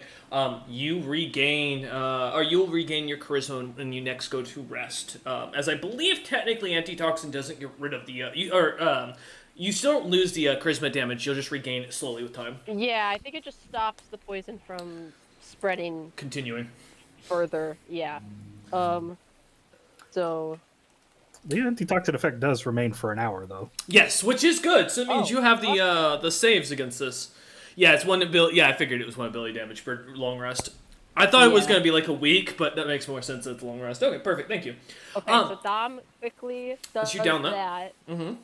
Is like, oh, thank fuck. Is like very happy to have sensed that worked, and I'm gonna look at the Elven Archer with a glare and just be like, I am so sick of poison in these fucking fights.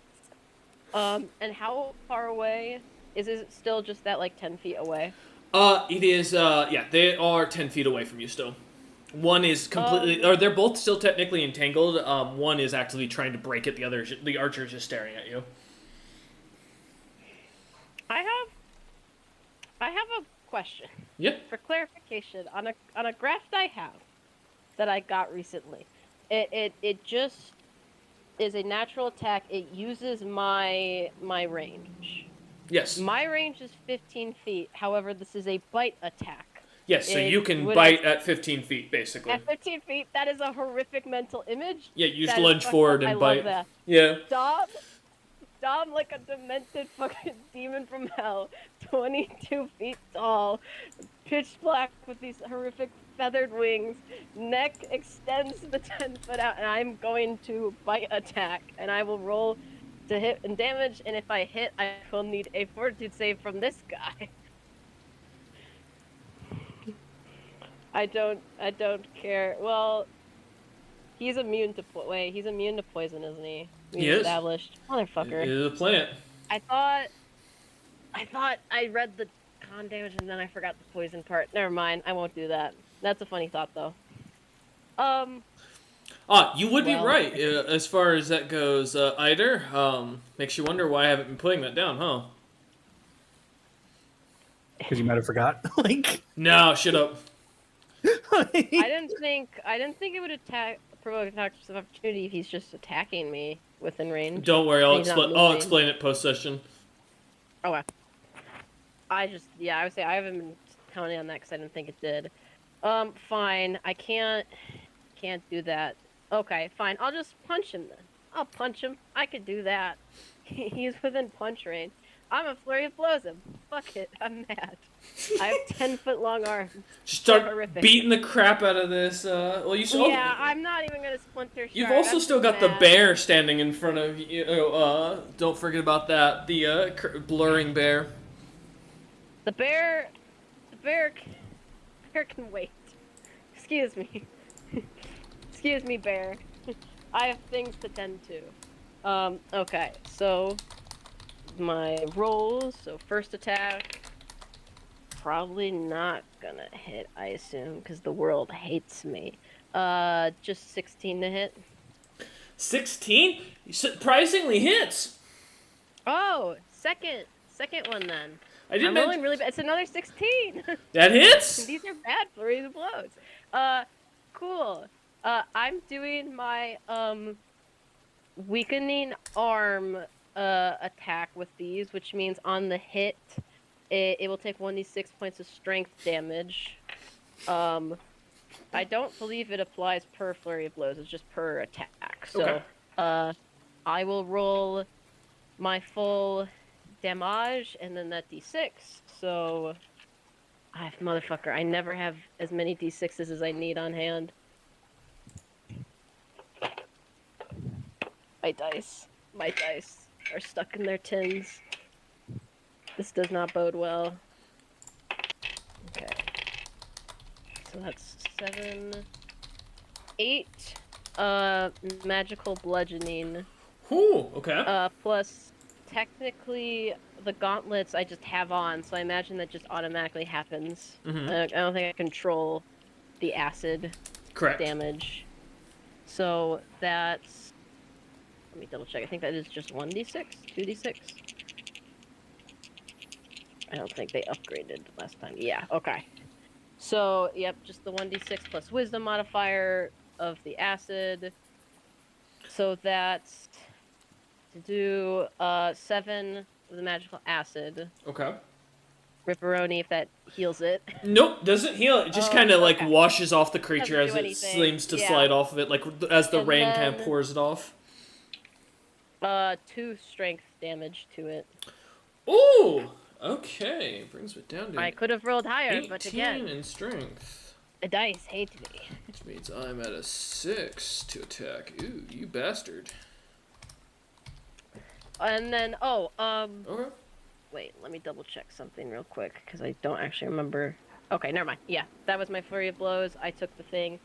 That will be my turn. I still keep my dodge bonus on the archer. Yeah. That guy. Punching into him. Yes? I could make a bluff check for free. I guess I'm gonna be bad at it, but I can still do it. Well, worse at it. Yeah, you know what? I'll do it just because. So I'll feint against the bear. Okay. The bear who has not taken any strength damage. Keep that in mind. Well. Or did you? Yeah, sorry.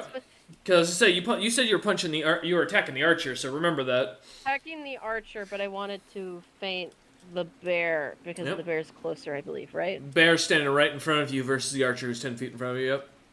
Yeah. So is it intelligent, right? Because it came at me. All these creatures seem to be intelligent. Oh. So I think it's a -4 then. Mm-hmm. Okay. So that is. Ooh. Ooh. That's a 13. 21. Fuck. Bluff. You succeed.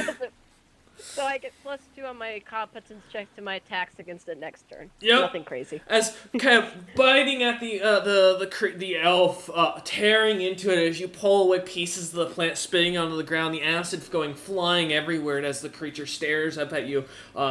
unfazed as it seems to repair every piece of itself as you seem to tear into it. The creature watches on, staring at you with almost a look of curiosity on its face. All right. Yeah, I got big wings. I'm part of nature too, in a scary way. Ned, I'm sorry, it's your turn, and you know what that means. Time to see what the fart leaves do. Yep. Yep. Fart leaves. And good news, this is the best poison that could have affected you. So give me a fortitude save. You want Let's see. to hug trees. Yeah. Now let's just hope I don't crit on this one. Hey, Eider, correct me about something real quick. God damn it. With what? I don't know. Ah, 9. You do fail. All right. So you will take the thing. This is intelligence damage. Well, apparently I just gotta get Eider to speak beforehand. That's a 6. Well, shit. So Ned, you lose 6 intelligence temporarily. As you find the poison in your body again, it's almost like a high as the fumes get into your head and your brain begins to feel this almost zonked out, stone-like feeling. Everything begins to slow down. You become a lot more relaxed. And your ability to make good decisions becomes a lot more lackluster, and the more interest to go buy random bits of food that are terrible for you become a lot higher.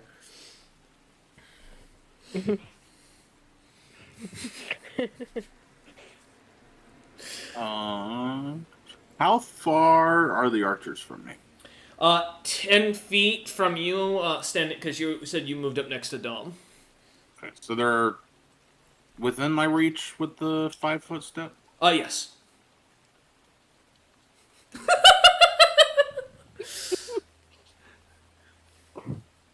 Sorry, the chat just got me cracking up in the background. Both chats right now. Ned just, like, drop-jawed, looks over at Dom, will, like, raise up Cyranor's bonk, and Dom, you will see like a glow flash around the quarterstaff. So I am using a level 1 spell slot. Oh no! What are you hitting me with? Are you casting Shillelagh? Not you.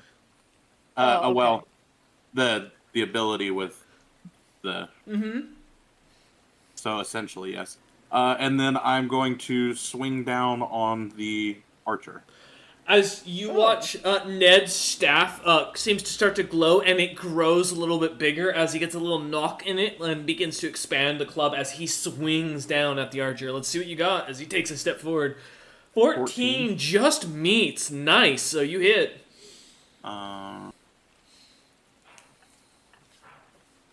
Eider, it adds to my damage as well, correct?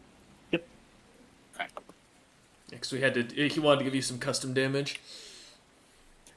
Yeah, what did they give you? Like, the 5 each, so you're not venting spells to do stuff in normal combat? Oh, I'm sorry. Wait, oh no, it's an item effect. Never mind, we're good. This isn't you casting. 6 damage. 6 damage. As you smack into the archer, slamming him inside the head, the head smooshes down almost with the club with a satisfying crunch and crack as you hear it seem to kind of crush in like an accordion on itself.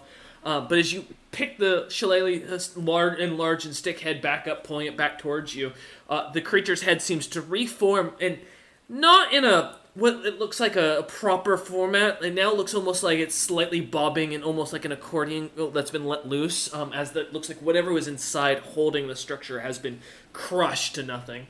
Ned, as you look on, but the creature seems to still be standing. I just scream at it in Druidic. Give me your fastest food. Alright. I'm not wearing hockey pants. God damn it. You haven't moved, Ned. Is there anything else you'd like to do? Ned? Well, I used the quarterstaff. That's an action as well. Oh, okay, fair enough. As you kind of step back into your spot, looking on, slightly drooling. What's your intelligence at, Ned? Currently 8. 8. Okay, so you're an average peasant right now, intelligence. which is to say that this is the same kind of level of intelligence that would believe the moon was coming to kill him if someone powerfully enough magic wouldn't say so. So kind of keeping that in mind. To be fair, that can happen. Yeah, it can, but not. Hopefully, it doesn't. Nor would it be a common thing too. I don't know. We keep on running into Epic 50Cs. I don't know about that one. Right. Ice. I forgot to make Ice make the check, but since that was on me, that is my ruling. We'll keep it as Ice didn't have to. So, with that in mind, Ice is up. Ned, is there anything you would like them to do? Or just hang tight still?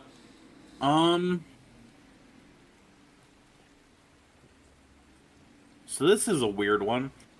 Would Ice be able to wrap himself around like my nose and my mouth to where I could still sort of breathe, but not breathing in part leaves?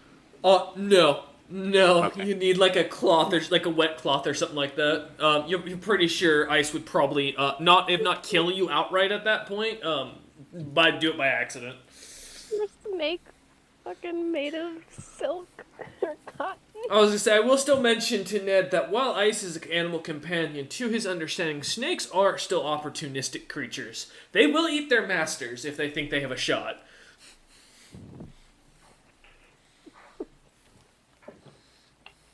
So you're not sure if this is like an inhalation poison either. So, is there anything else you'd like Ice to do, or? No, I don't think so. Okay. Alright. The bear being up is going to turn and swing immediately onto Dom. Nothing fancy, nothing fun, just a wallop in the head. A 21? That is my AC. So I no. believe that hits. Nope. Or no misses? Okay. Newbie friendly my camera. God. That's a nat Why 20. me?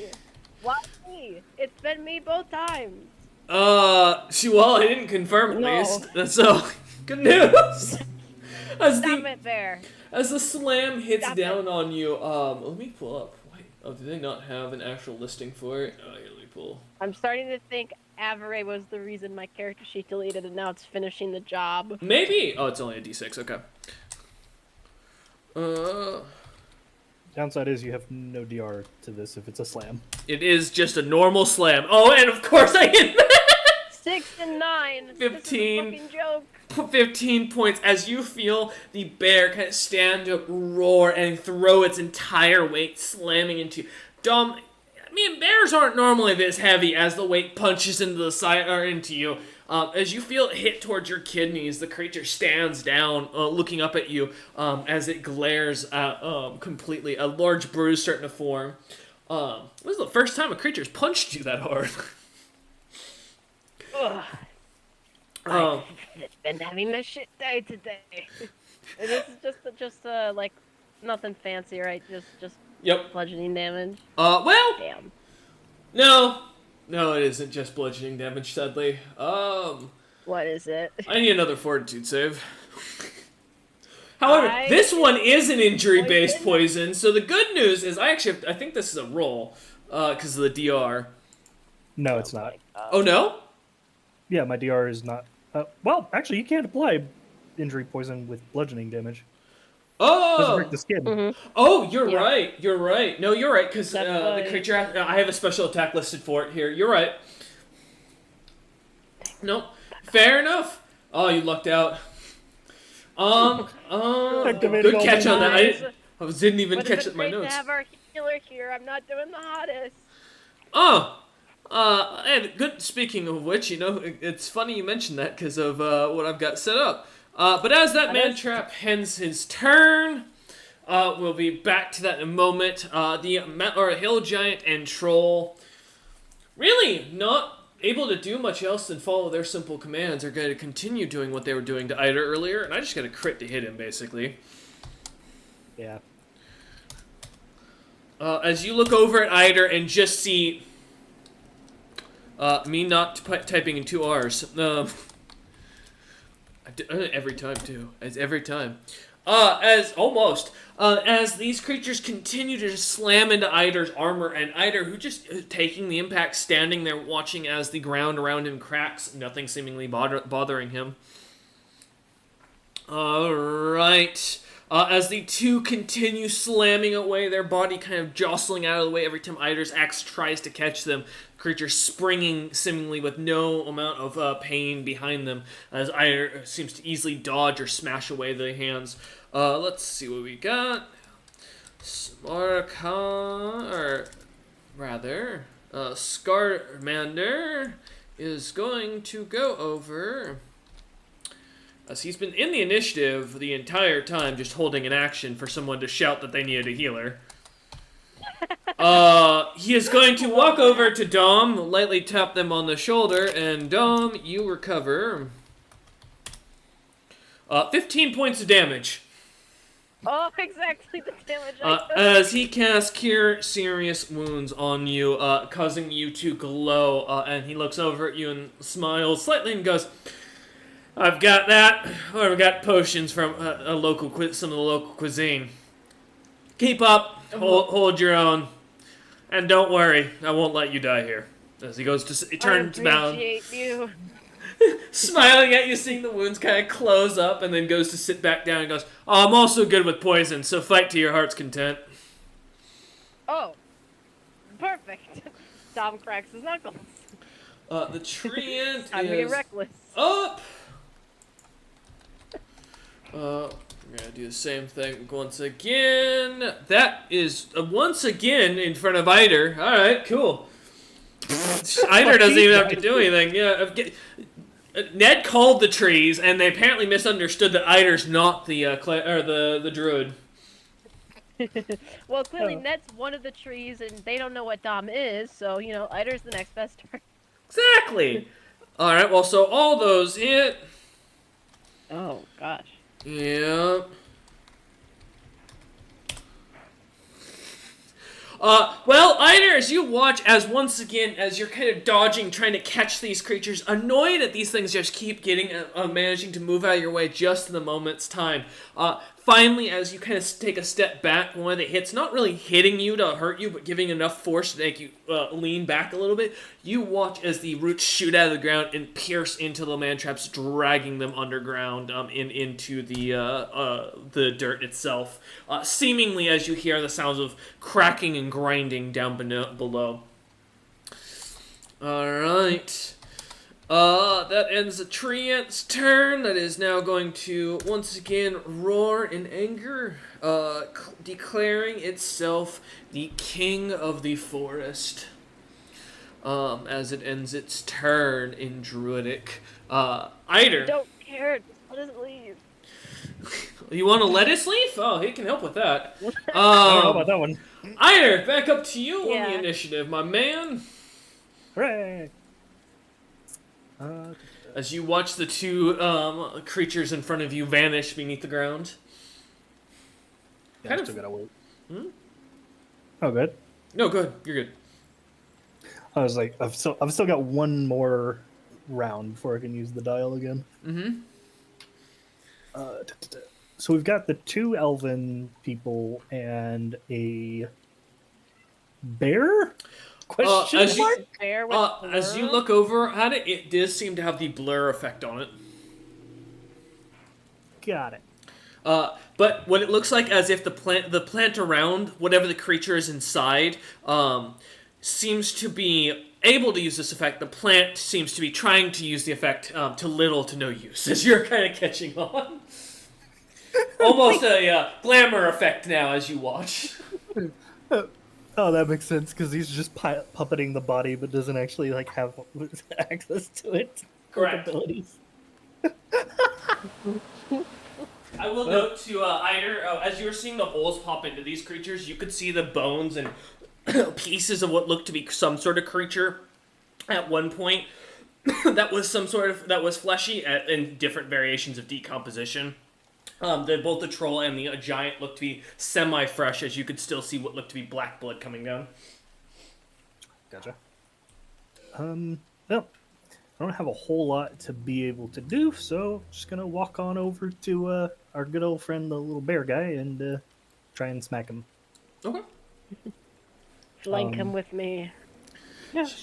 Well, I think I might have to get into the entangle for that, and I don't want to.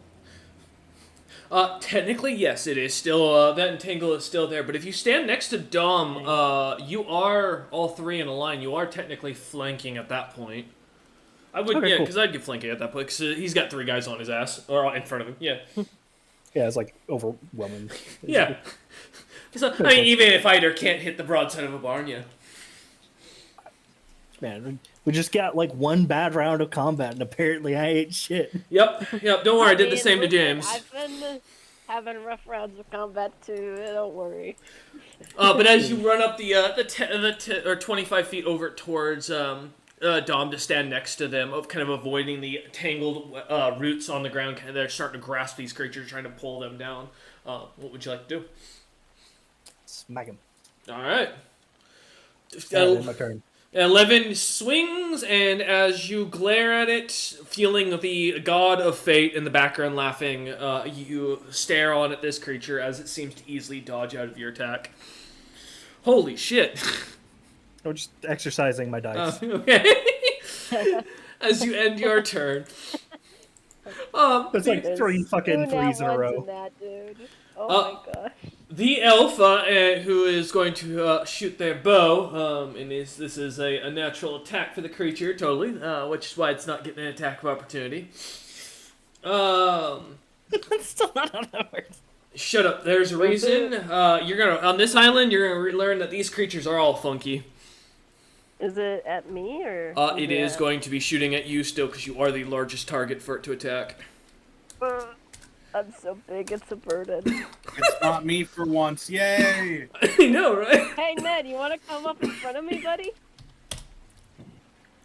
15 and 25. Just be 15 glad you're a versus monk 25 and not a wizard. Right. I don't have the deflect or grab arrow feat yet. The 25 does hit. Yeah, 25 does. Perfect. Okay. And I've got bad news, Dom. There's 4 points of piercing. And Dom, I need another fortitude save. 0 from DR. Bareback, gotta feed cats. Don't forget your anti-venom, too. I was saying. Oh yeah, you don't take any from the piercing. Yep. Oh, I don't take any from. I realized the DR. I just realized I have to overcome that. He did point out. What was that, Ned? By the way, sorry, I didn't catch that. Oh, I was saying not to forget the anti-venom. True. Yeah, the antitoxin with the +5. Thank you. So that is 25 total then. 25 succeeds to save either way, so you're good. All right. Yeah. As the arrow kind of bounces off, nicking a little bit of your skin and falling to the ground as it does, as you watch on, the creature kind of irritated as the other arrow goes wide, watches. The other man trap is going to try once again to cut itself out with its friend. However, I've only got a +3 now because of you. Fuck! Alright. It ends its turn. Dom, you are up. Wait, is that the one I reduced the strength of? Yep. Technically, as you notice, the bowman and the daggered elf both have reduced strength, which should tell you something about the creature. Yeah, I figured they're combined because they're sharing the same space, but they're like still acting separate. Okay. I've just been healed. They're still in front of me. That's still the left. There's a bear in front of me. Eider's to your right. There's a bear in front of you that Eider's trying to swing at, and the creature seems to very easily be dodging away from him. I will... It's the same creature, so it's going to be immune to my acid, but I might just punch it anyway. So I don't think using the shard at this range is going to be effective. Someone needs to hit Dom some fire gauntlets. I thought they absorb fire. They do. Yeah, you get I don't elemental wanna gauntlets. heal. That's fair. You should give me some fire gauntlets then. I have a thing that could do fire. I am not doing it explicitly because Eider proved they heal. Fair. Okay, I'm just gonna attack the bear. I Okay. believe we get flank. Yep, so that's a Because +2. of Eider and Ned. Yep. And I get a +2 because of the bluff check last round. Yep. So, first punch, mega punch, go forth. Oh my god. I'm gonna eat these dice. It does, Eider. So that's 5. So 5? 15 total. Oh, that hits. Sorry, I was adding. Oh, it does. Oh, Yeah. Holy shit. They only have a 14 AC. Yeah, they're not very strong. So I'm doing my Soul Warp Strike on that hit. So as well as the damage, I will need a Fortitude save, or it'll become nauseated or sickened. It can't be. Motherfucker. It is plants. Yeah, plants can't throw up. The list of immunities of plants are basically everything that's useful and some weird ones that you don't think of. I didn't know what. I figured maybe it would not do good, but I thought maybe it could still get, if the creature has a brain. It's also immune to morale effects. Also, it doesn't have a soul. Nope, that's correct. Well, it's not a. Well, it's called Soul Warp Strike. I don't think it specifies the soul. But go, you got so damage. Yeah. 10 magical bludgeoning. Okay. Plus the acid, which is 6. It doesn't do anything. Nope. And that doesn't do anything. So that was my first punch. How's it looking? The bear looks like it's fine as you punch into it and kind of, it's a plant. As you kind of punch onto it, you see some of the outer shell break away and what looks to be the inner guts, air quotes, of the plant. This seemingly translucent liquid kind of draining down and what looks to be a thinner membrane on the other side that seems to show a dark skull-like object where its head is. You can kind of see into the creature where you hit it, basically. But otherwise, it looks unfazed as the creature just stares at you, not with anger or hatred, just looking at you.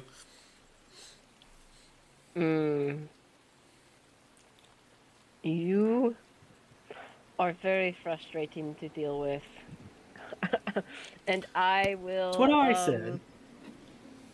Take my next action to Flurry of Blows. And I'll try to hit the bear and hit the archer, just to spread out my attacks. I'll take the hit to hit.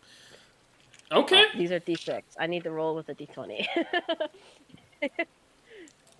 I mean, you can roll at a D6, but you're not likely to hit. Yeah, So that's... First attack on the bear is going to be... Got the 4 from that, plus the... 2 from flank. That'll be 21. 21 hits.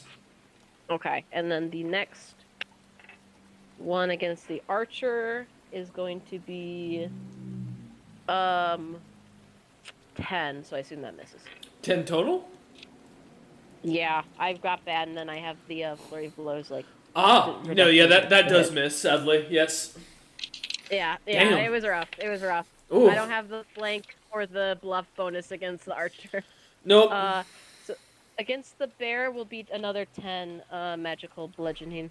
Alright, as you slam into it again, watching a few of the skulls, the inner skull's teeth that kind of poke through onto the creature, giving it an actual ability to tear and bite, kind of go flying off to the side. The sound of cracking bone inside as the jaw slightly hangs a little more crooked, and the little bits of translucentness that you can see into looks at it's starting to fragment as there are some bones that are shifted wrong, kind of some sharp edges that don't look like they should be there.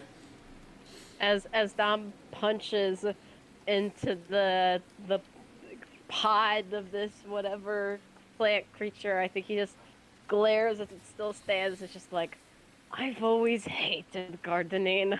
And my turn there.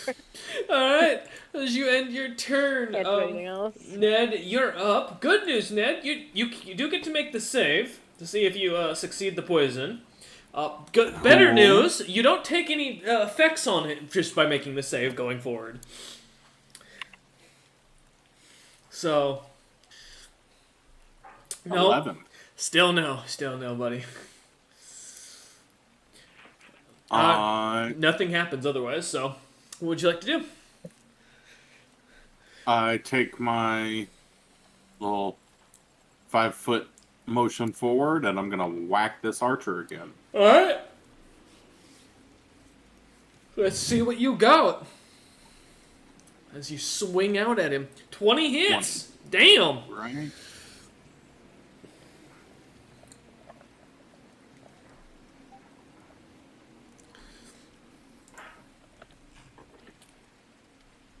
Seven. 7?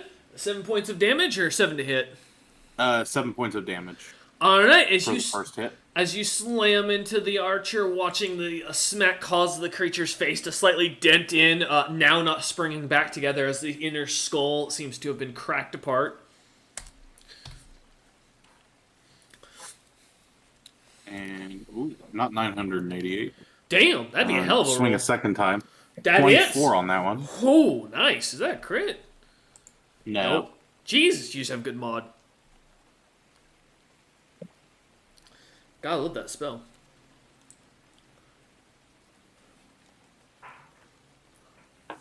Let's see what you got for damage. 8? 8. As you slam once again, angrily hitting at the creature, you watch as the creature's head shrinks down again, and this time as it kind of bounces back up, now only halfway. His eyes now slanted in, the nose completely crushed in. The mouth seemingly, the bottom of it being the only thing that's kind of standing hold as the top of the head just kind of bounces lightly up and down, like a springing toy that's slowly being squished more and more. And I will step back by Dom. You look on vicious anger in your eyes at this creature as it seems to stare back completely, just utterly emotionless. Food! Eat them, Ned. Ice still hanging around you, I assume? Let's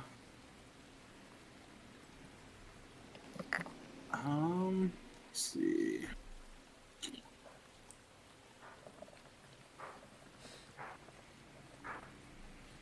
Yeah, Okay. for now. Alright. No, he's not wanting to chance. Ned's waiting. He knows that as soon as Ice attacks, the creature's going to suddenly all turn on him and he's going to get stripped by like 4 arrows. That's Or like I'll bite and the fucking poison will just heal them. Yeah. They're like, oh, great. Alright, as Ned just kind of looks on, simple-minded, but still remembering the fear of being struck so many times by poisonous skeletons.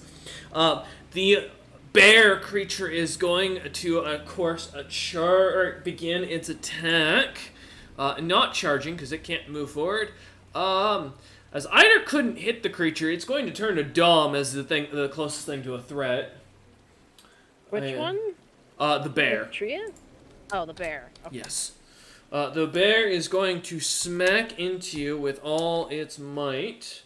However, it is going to be using its claw attack. However, that's the sucky thing with that is I have a really crappy modifier to that. Because it turns out having bones inside of a plant doesn't make for a really suitable design. So 8, 10, I know a 3 doesn't hit. 15? No. Any of those? No? No? Okay. Alright.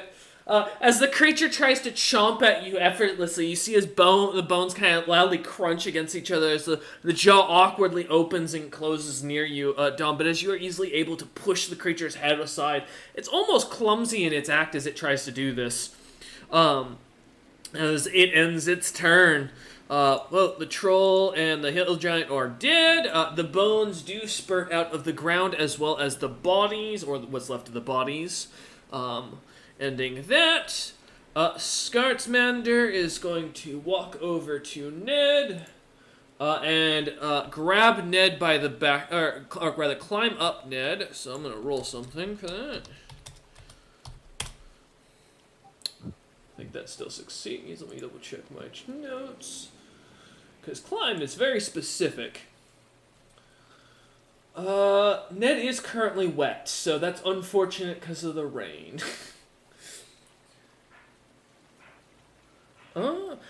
As he starts to climb up, kind of trying to grab up the side of Ned's leg, he seems to slide down, and beginning immediately, he is going to hit his belt, causing it to activate, and he is going to try that again. Fuck! You with that, Jesus! Alright, well, a 2 or an 8 for a total of 20. The guy is, as he tries to climb onto Ned once more, gets about halfway up Ned's pants, and as he starts to slide down, you watch as Ned's pants goes dropping to the ground once more, and Ned, you can feel the breeze once more. I'm free. Which enemy is this? This is not an enemy. This is Skartsmander trying to get up to Ned's head so he can feed him a potion of antitoxin. Do you need me to? Do you? He just looks over at you and just gives you a glare, Dom, as Skartsmander looks up, holding Ned's pants in his hand. Not to look at like he's covering eyes and not look at Ned's waist. Like, do you need me to lower him or raise you? He just... God, I don't want to see this. He just glares and stays quiet as he ends his turn. The treant is up. We're gonna see where we're going. 5, 1, 2, 3, 4. I'm sorry, Ned. You called for the arrows, and I jinxed you. I totally deserve the talking to I'll be getting for this later. Ned, does a 16, 24, 29 hit? Oh, you're on mute, Ned. 16 does not. Oh, good. As the roots of the treant come out of the ground and start to slam into, trying to pierce through you, DR, Sun's Tear, because he is within it, Eider. What's the bonus? It's +2, +3? Should be DR5. Sorry. DR5? I didn't realize it was muted. Okay, so that would be, let me remind myself. So you'll just take damage reduction for how much you take. Okay, cool. Yep. Got you. So I'll roll these separately so that you'll take 5 less damage than what I'm about to roll on each of these, Ned. 3, d20, or no, not d20. That'd be terrible. Plus, not 2d69, that would be also terrible. So you'll take 10, 13, and 9.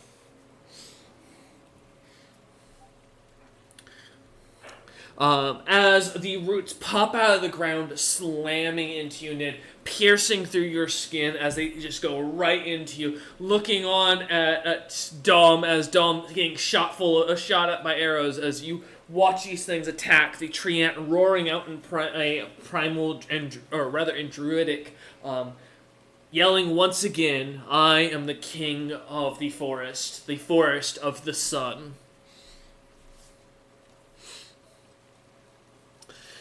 That ends its turn, and I think Ned's damn near broken. Eider, top of the initiative, buddy. You get your thing back, and you're up.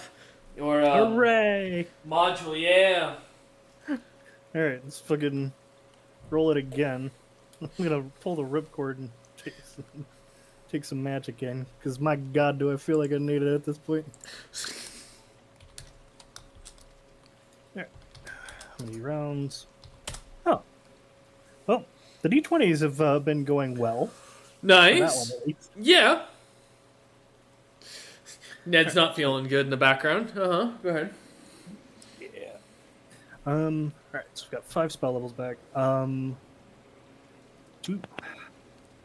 I don't know which tree is fucking attacking now us, do I? You can be a search check or a spot check. Is the big one not screaming? In Druidic to Ned, so to everyone else, it just sounds like the trees are kind of ruffling and the sounds of the forest, basically. But Ned can hear this like aggressive shouting in the distance, or all around him, yelling angrily. 23 spot. 23? As you look on, looking about, there are multitudes of trees with faces on them. But as you look behind you, almost exactly behind the camp, there seems to be a large tree sitting behind your tent that is actively open, having its mouth open, and seems to be making some sort of sound. Though, again, you don't notice anything other than the sounds of birds chirping and the sounds of the trees whooshing over the rain in the background. Gotcha. Would it be safe to possibly put those 2 and 2 together? I mean, it's making making noise and you're seeing tree roots coming up, yeah, I'd say so. Okay, cool. Well, I mean, birds don't usually chirp from deep inside trees. yep. Even in weird brain land. Giving it a look over, is it like a fucking fancy tree that also eats fire? Give me a knowledge nature. Yeah. I was just asking that to myself. 28. 28? Yep. No. As you kind of look at, the creature does not look to have any iron bark. It doesn't look to be anything more than a common tree. However, while it is raining, and as you look around, this is a densely packed jungle. And as you think for that, you get a weird itch in the back of your head that Zebra would not want you burning his forest down. I was just gonna do the one tree. But fair point. Alright, well, this is awkward. Yeah, I'll motion out in front of me and conjure up a little cloud of coldness that can... It's a little 20-foot thing, so I think that's big enough to get the bear and the two elves. Two elves, yep. Oh, good. Okay. Reflex saves? Yeah, which the elves are entangled, so I don't think they can do anything. They still gotta roll for it. Let me check for my entangled. What does it say? They can break free. A creature who that succeeds on a reflex save is not tangled. Each. I think. Let me double check what if entangled specifically states. I think it does. An entangled moves half speed, red charge. Takes a -2. No, it takes a -4 to dexterity. So they can't. It doesn't say you can't make it. It's just you take a -4 to your dexterity. Okay. Which means I literally have a -1 to my fuck. Alright, you have to crit. Okay. Also, it's a cloud. Yep. So we'll do the first for the elves because they're the same to save me the time. That's -1. That sucks. The bear, I ain't gonna do much better, I'm gonna be honest here. Yeah, I didn't expect much. Yeah, 16. Whoo! The bear freezes solid, and is completely a statue as it stops moving. And the elven archer does drop. However, the one with the daggers is still up. With not much HP as you watch the bits of its skin as it stands up, still entangled, but stands up, cracking, and you see the entire outer layer of this plant begins to fall off. The creature seemingly opening its mouth, but no sound coming out. James, I'm so used to yelling at James for this stuff. Ned, you hear a scream of terror coming from this creature in Druidic, as it seems to be in immense pain, shrilling out as it screeches, as its entire outer layer of skin begins to pull itself and peel away. But the creature still stands. The other two seem to be frozen solid, not moving either, as you watch this snowy ice kind of envelop and wrap around them. The sounds of the crackling magic dying around you. Alright, the cloud lasts for 6 rounds. Oh, fuck. Alright. That's horrible. Alright, good to know. Is that the end of your turn, Ida, or are you gonna do that twice? Well, I used all of my remaining bits and bobs. Yeah, I noticed. I'll go walk up to the tree and start, sizing it up for a fucking a little, a felling. Yeah, as you step away from the bear, now that it's dead, kind of not getting attacked by opportunity, is turning around over towards the tree. It is a 30-foot walk. Oh, no, sorry, 20-foot walk. To get behind the and in front of the tree. Yeah. I just, look at, kind of, try and make eye contact with, the face that's on it and just kind of, brandish the axe, meaningfully. Okay. Give me an intimidation check. Hooray for a flat D20. Hey, above average. That's not bad. We're gonna roll. Well, first we're gonna see if it understands you. Let me double check something. The tree stops screaming almost immediately and goes silent. Sensing your intent and the fact that you're going to leave it alone and let it finish its meal, if it just stops attacking you, it immediately kind of garnishes what's going on and just goes quiet, closing its mouth and just stares. I just got to give it a slow nod. I just I guess turn to in my turn and just watch the fucking poor half-elf freeze to death. Yep, as he's up, which is that an attack every time, or that damage every time he's within the cloud? Yep. Oh, fuck you. I don't even think I can get out of this. Oh, God. Let's see.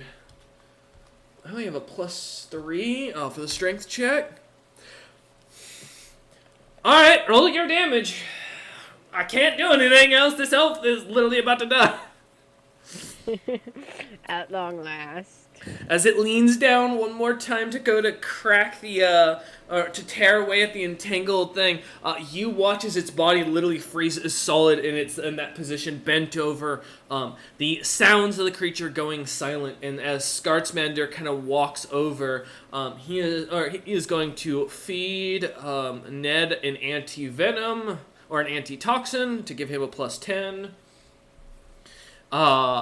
And as the party kind of takes a second to breathe, looking about, kind of watching the creatures above seemingly disappearing as they seem to retreat into the vines, Scartsmander kind of smiling up at you lot. We're going to take a quick commercial break to run to the restroom, grab food, feed cats. We will be back in a moment. Alright, we rejoin back as the party watches the battle come to an end. The man traps are being pulled underground by the tree ant as it seems to devour the plants, spitting up the flesh-like creatures from within as it does so a few moments later. As you kind of watch Scartsmander feeding Ned to this, Ned, give me a fortitude save to see if you can break the potion or the poison effect. Add a d10 to your save. +10.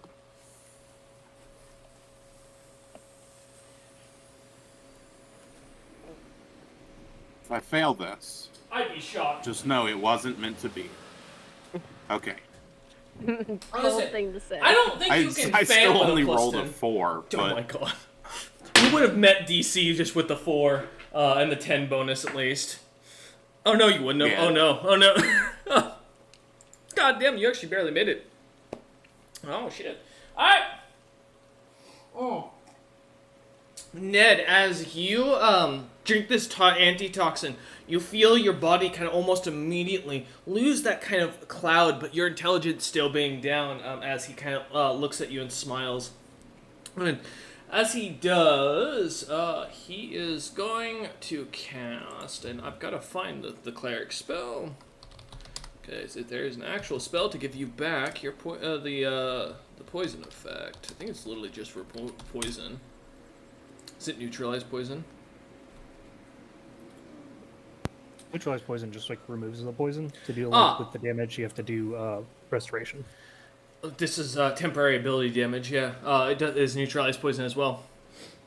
Oh, cool. Yeah, so he is, and thankfully it's within my casting range, which is what I actually needed it for. As he will kind of look up at you, Ned, and as you kind of drink this, he will then tap you and cast neutralize poison. You will regain your intelligence. As Scartsmander kind of walks over and does the same for Dom for their charisma. Yes. As he kind of looks at I need that. He looks over at Eider as Ned and Dom kind of get themselves back and situated, feeling the poison effects vanish, and goes, you know, it's always the Snowbeards that manage to survive.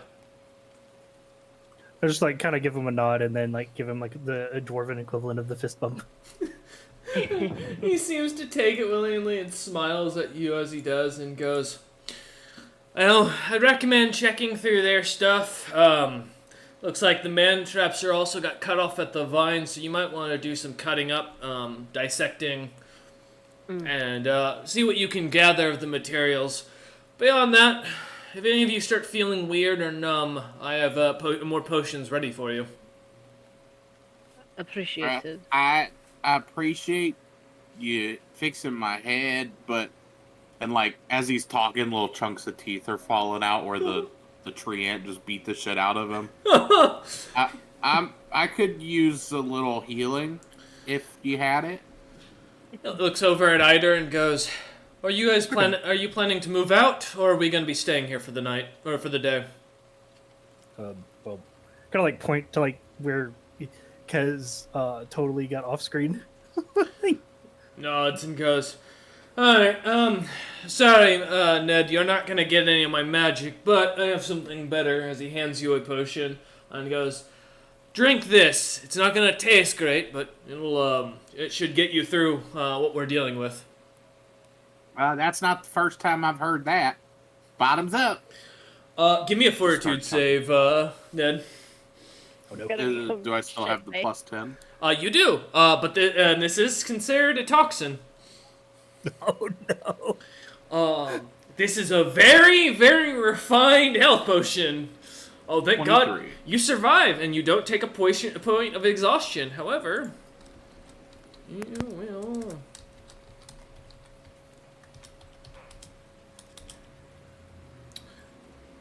you heal 37 points of damage. As you taste, almost like rubbing alcohol, basically. This is not pleasant the slightest, Ned, as it goes down. It burns, it hurts, and it does not give any there's no taste that's going to get rid of it. As it goes down, and he just kind of looks up at you with a bit of a wicked smile on his face.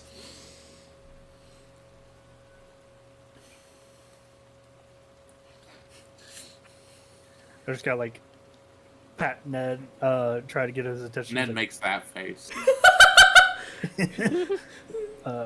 You good? I kind of need your help with the plants. I do feel a whole lot better. You see Ned is kind of steaming, Eider, like the sweat on him is beginning to evaporate in the rain. The rain hitting his skin is slightly evaporating.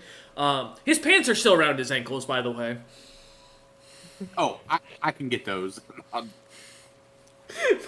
Pull him back up, he got you. I'm just gonna like chuckle myself. I would wear them the other way, but it's hard to walk. I wouldn't recommend it. It's to protect you all the way around, Ned.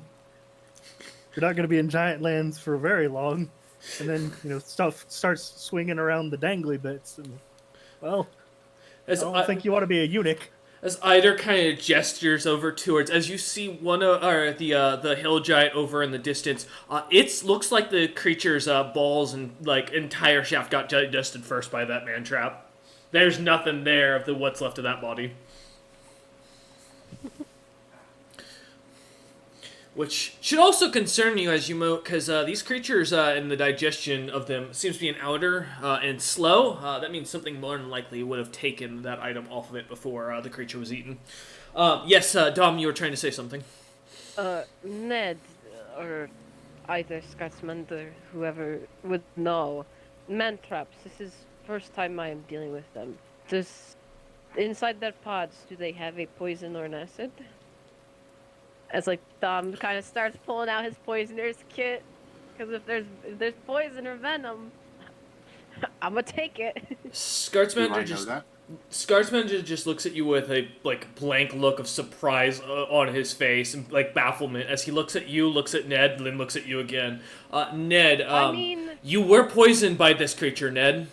Oh, in the pot. I'm aware it poisoned. I thought the poison was from the tree ant or the big tree. You didn't get poisoned by the tree, yes, but Dom got poisoned by the creature directly when it shot arrows from its flesh made from its flesh at him. But Dom, if you want to give me Ned, you want to give me a knowledge nature, you can go ahead. Cool. He's specifically asking if it's harvestable from the pod, not if it came from the creature. He's just baffled. You should roll nature. I'm having Ned do. Ned, to your knowledge, these creatures have two alchemical benefits that you would know. One is they are the key thing you need to make filters of love or elixirs of love. The scent glands inside of their mouths are extremely toxic, but they are a refined version of the elixir of love, and it's supposed to kind of drag you in with the scent of it. The creature's stem is considered extremely poisonous, as this is where the filter of love kind of gets mixed in with their digestive fluid and creates a poison called... Give me a moment to pull up my list here. Strata, which is a charisma-based poison that continues to drain your charisma every time you cast. I would put out that information. Okay. Definitely get the. Oh yeah, I see it. Strata. Mm-hmm. Psychic poisons. Yep. And now you know why I said it wasn't an injury-type poison. Yep. That's a fucking weird one. It is, but this is an island full of uniqueness.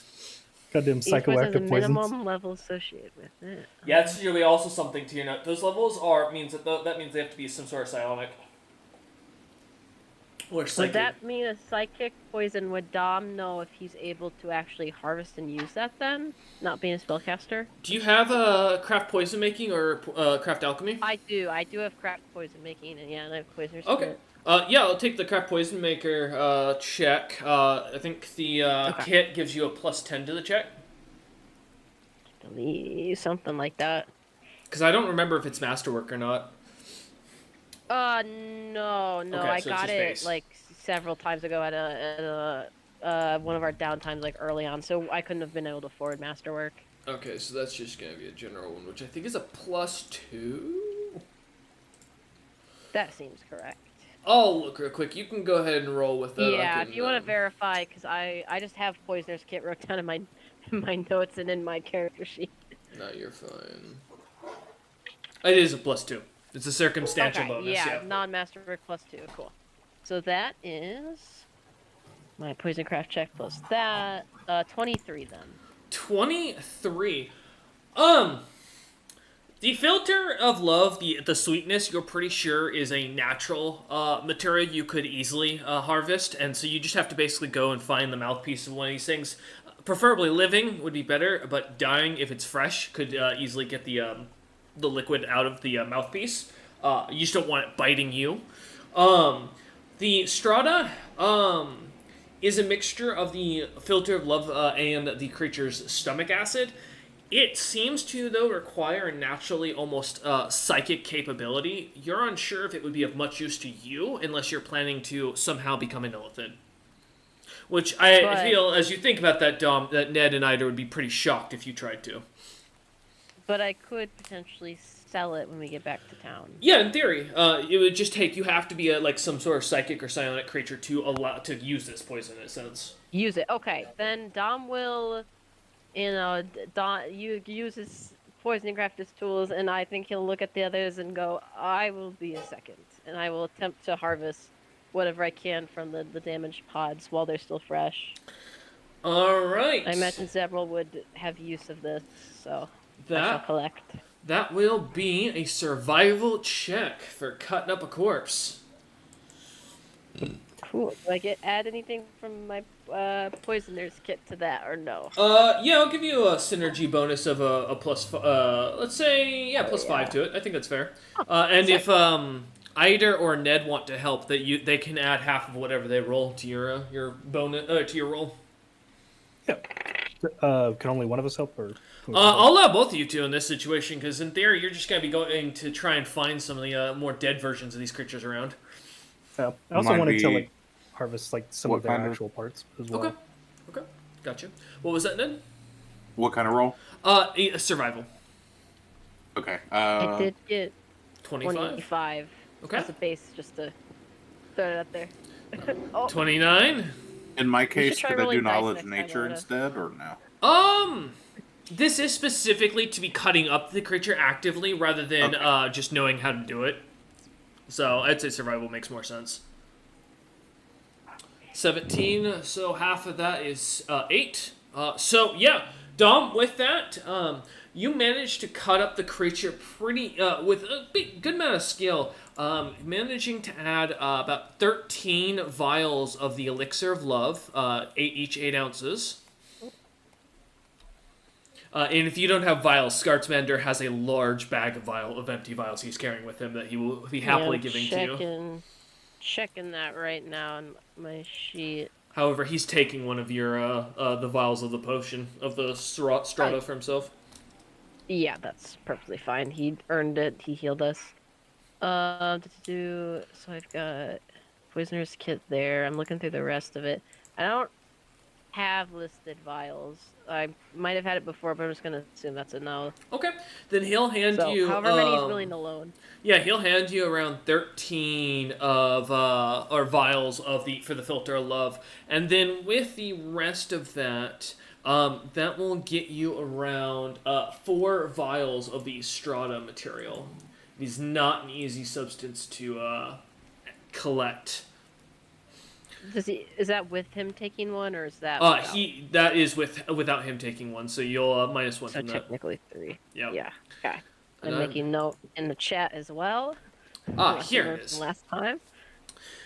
And then, Eider, you rolled like balls, so I assume you're gonna let Dom do the cutting up of the normal pieces for you in the background. Yeah. Okay, so Dom, you rolled a 25. What's that without your? That's a 20 without your +5 on it. Without the. Yeah. Okay, so that's still well within it. That'll get you. All right.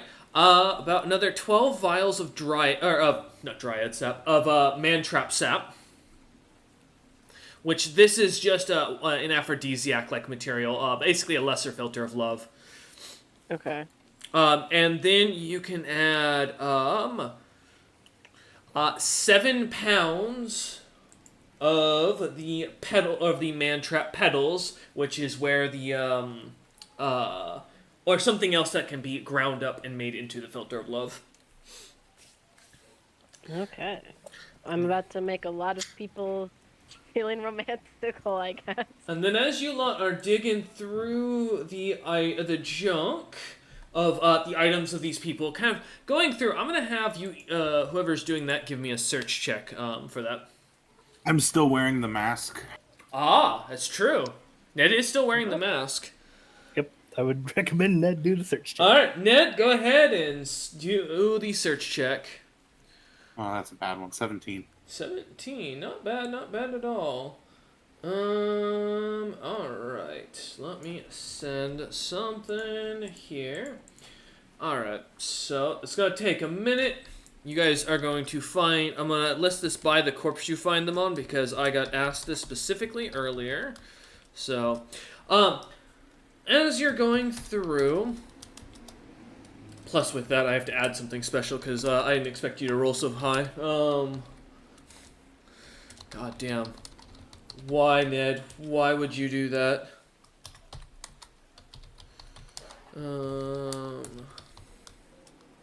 Alright, so this is going to take me a minute. I'll write some of this up at the end, so that way we don't have to kind of move with that. As you guys start to work away at things, is there anything else you'd like to do as these creatures, or as you start scavenging up these creatures?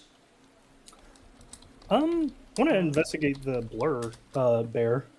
Okay. Give me a knowledge nature, please. Would love to, because that may or may not be able to buff Ned's armor. Ooh. It's a 19. 19. As you look in at the corpse of the creature, this is what you realize, some sort of druid. What it was, it looks, I don't think you guys have met Raider, right? Nope. No. It looks almost like a feral Goliath, but extremely muscled, and looks to have been at some point probably wearing something. As you can see, a leather band around its neck that's slightly digested. The body keeps slightly changing its shape as it looks around. Looks around. As it lays there. It is not alive. It is not undead. Just to make very clear, it is very dead. I don't want to make that mistranslate that by accident. Someone's freak out. As you look over the creature, it looks like the individual had something on its body, a skin suit of sorts. As you look onto it, that seems to be giving it this blur effect. As you see, its body still moves about almost as if it does. Gotcha. Does it seem to be like magical? Like I can coax it off, or is it like we're gonna have to do like some surgery, kind of like the Iron Devil skin? This looks to be something that is worn onto him. So, however, it does seem to be almost like a thick bonded plate as you kind of try and pull out. It's almost like a second layer of skin to the creature. You can try and give me a spellcraft check to see if you can figure out how to get it off. I would love to. That's a damn! I got a 19, so 38 total. Ooh. And as you begin looking over this, this item or the item or material seems to be living, not unlike your own armor, as it seems to almost respond to your sense on the magic. Here. Give me a second. I'm just pulling up something of note, because there is a specific item that this is called. And I had it earlier, because you guys saw it at Chuck Chuck's shop. Yeah, I was pretty sure it was like similar to like the skins, like the psycho skins. Yep, here it is, psychoactive skin. Here it is. It looks to be a mixture of the skin of the chameleon and an actual blur creature that it's made from. As you guesstimate, this is a custom made and very old made skin of the chameleon, as you recognize runes on it that are, at this point, I think you've seen enough Abyssal to recognize that this is the language of Abyssal. I'm just gonna like think for a moment, frown, and like motion Ned over and say, "So, I think you're about to make a friend."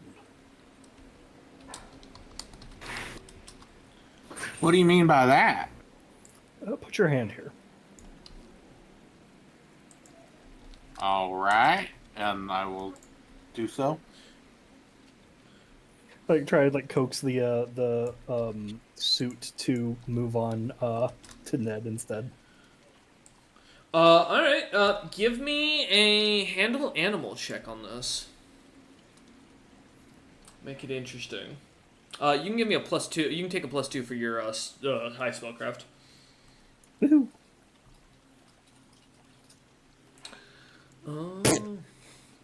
Did not matter. Okay. I try to do something nice for someone. That's your first mistake. Just put that down. The skin does not seem to move and does not seem at all interested. In fact, as you watch Eider kind of lean down Ned, it looks like he's trying to coax the skin of this creature off of itself. New magic to you you've never seen before, that Eider's seemingly trying to perform. I was gonna like frown, think for a moment. It's like, here, Ned, you try and talk to it. It's a living thing. It was bonded to this guy before he passed away, and well, I'm pretty sure it's either gonna die on its own or wither away into nothing. And considering this guy seemed to be a shapeshifter before he passed away, I figure it'd probably be a lot more useful for you than anybody else. Ned will like squat down and look at it a little closer. Okay. As you kind of squat down towards it, Ned, it looks to be made of this strange material. It's almost translucent as you kind of look at it, sticking to the individual skin. But as you kind of lightly kind of look at it, poke it with a stick from the ground nearby, it seems to push up like a bubble wrap almost. And kind of like, as soon as you pull the stick back, it sticks back down immediately onto the creature's natural skin as you watch. What would you like to do? I'll like put my hand down and calmly kind of like motion towards it. Give me a handle animal check. Cool.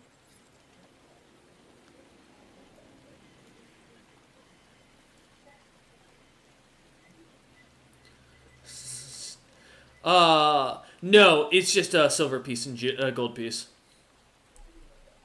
I did not translate it for you, Dom. I'm sorry. 14. Okay. 14. As you try once more, trying to coax the skin off, you see as two little eyes seem to appear on the chest, almost at like little tentacles that pull themselves out and form into these humanoid bluish eyes that look on up at you with large black pupils, very alien almost as it looks on. The creature seems to for a second look at you, tilt the eye stalks, and then dig back into the skin. You get the sense this creature is not going to be easily coaxed away from its master.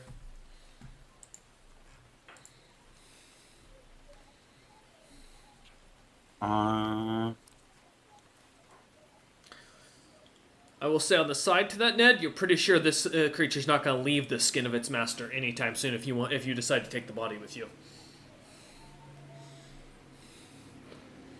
If you point it out to Dom, I have a way to store corpses.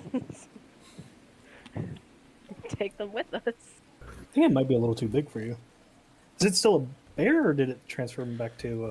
It did transform back to its humanoid form, and it is considered large as a creature. However, I will note, as you go to kind of like lift its legs lightly with your foot, Eider, you can't. Your carrying capacity is not high enough. I'm not stalked enough. As you, I did just double check to make sure I was right. This creature is incredibly muscle dense. Like we're talking, there's probably in the 2 to 3 tons worth of muscle on this this tiny frame. Medium frame rather. Would this be considered a magical beast? This is not. This is a humanoid. Oh, the skin. No, yes, the skin is a magical beast. Yes. Does it have an intelligence of 1 or 2? It has an intelligence of 2. Okay. I would like to try and improve the attitude of it towards me. And use wild empathy. Okay. What's the roll here? It will, for me, be a flat D20 because I take a -4. Because it's a magical beast. And then my charisma is a -1, so that would even everything out. So okay, perfect. Don't you add your druid level? Well, yeah, which is 5. So after -5, it'll be nothing. Gotcha. All right, let's see what you got. 11. 11, and remind me, is it just a roll on its side? Gotta remind myself of wild empathy for druids, because it's been a minute. Dude, there it is. Oh, it works as a diplomacy check. Okay, perfect. Let me double check. I had a feeling this would come up. Okay. The creature kind of looks up at you, kind of tilts its head, and switches it seems to switch its attitude from unfriendly to indifferent to you, seemingly unbothered. Doesn't seem to really look up at you to do anything, but its eyes seem to pop back out, and it seems to be willingly looking at you. I will, out of curiosity, just try and druidic. I'll say, can you speak? Give me a second. I have to roll something.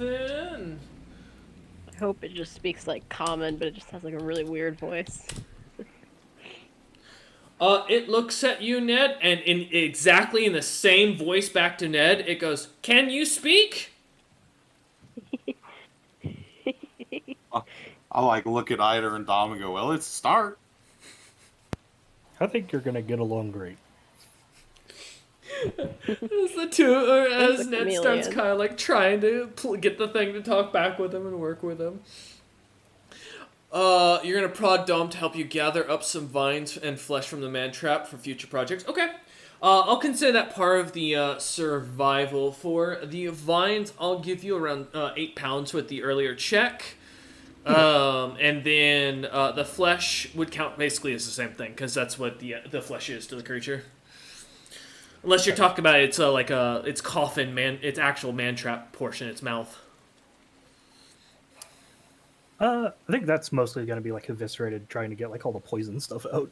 Yes, other than the dead ones that are going to be Yeah. slightly, like a dead leaf. Yeah, very desiccated. Mm-hmm. I was trying to get like some of the flesh because it's got the apparently the fire healing ability. The liquid from the one for the cracked ones as you go looking at them. Yeah, if you want to take the pieces of the shell that cracked and get them, pick them up. That'll give you about a pound of it, I'd say, of the creature's flesh. Okay. And as far as to note that when making with potions, this will give you fire resistance 5. With the sadly, it is diluted because you're working with the outer shell of these creatures. I was probably going to work it into like item crafting instead of doing full potion stuff. You could, yeah. So Dom, you can add that to the inventory as well. How many pounds of it was it, or vials of it? Oh, it was just a single pound because there wasn't a whole lot. Oh. Yeah, because we fucked them up. Pound, and what was it called specifically for that? So 5 pounds of the vine or of the stalks. Or vines, sorry, yeah. And then a pound of the flesh. Okay. There you go. As you guys start to work away at these, kind of seeing the plants kind of beginning to plan your next move, Scartsmander pulls out what looks to be a large status plate, or rather a large piece of metal that shows not only the location in like a little grid of the island of where Kez is, but also what looks to be where you lot are and how you're doing. As you look over, seeing the status of Kez, it seems to read, brought to you by James of the Ironheart Merchant Company, and then below that, paralyzed, scared, and still poisoned with food poisoning. As Scartsmender looks up at you lot and goes, well, we have our heading. And we'll end session there. We thank you all for watching. We hope you enjoyed. And now we'll see if the party levels up in the background. See you next time.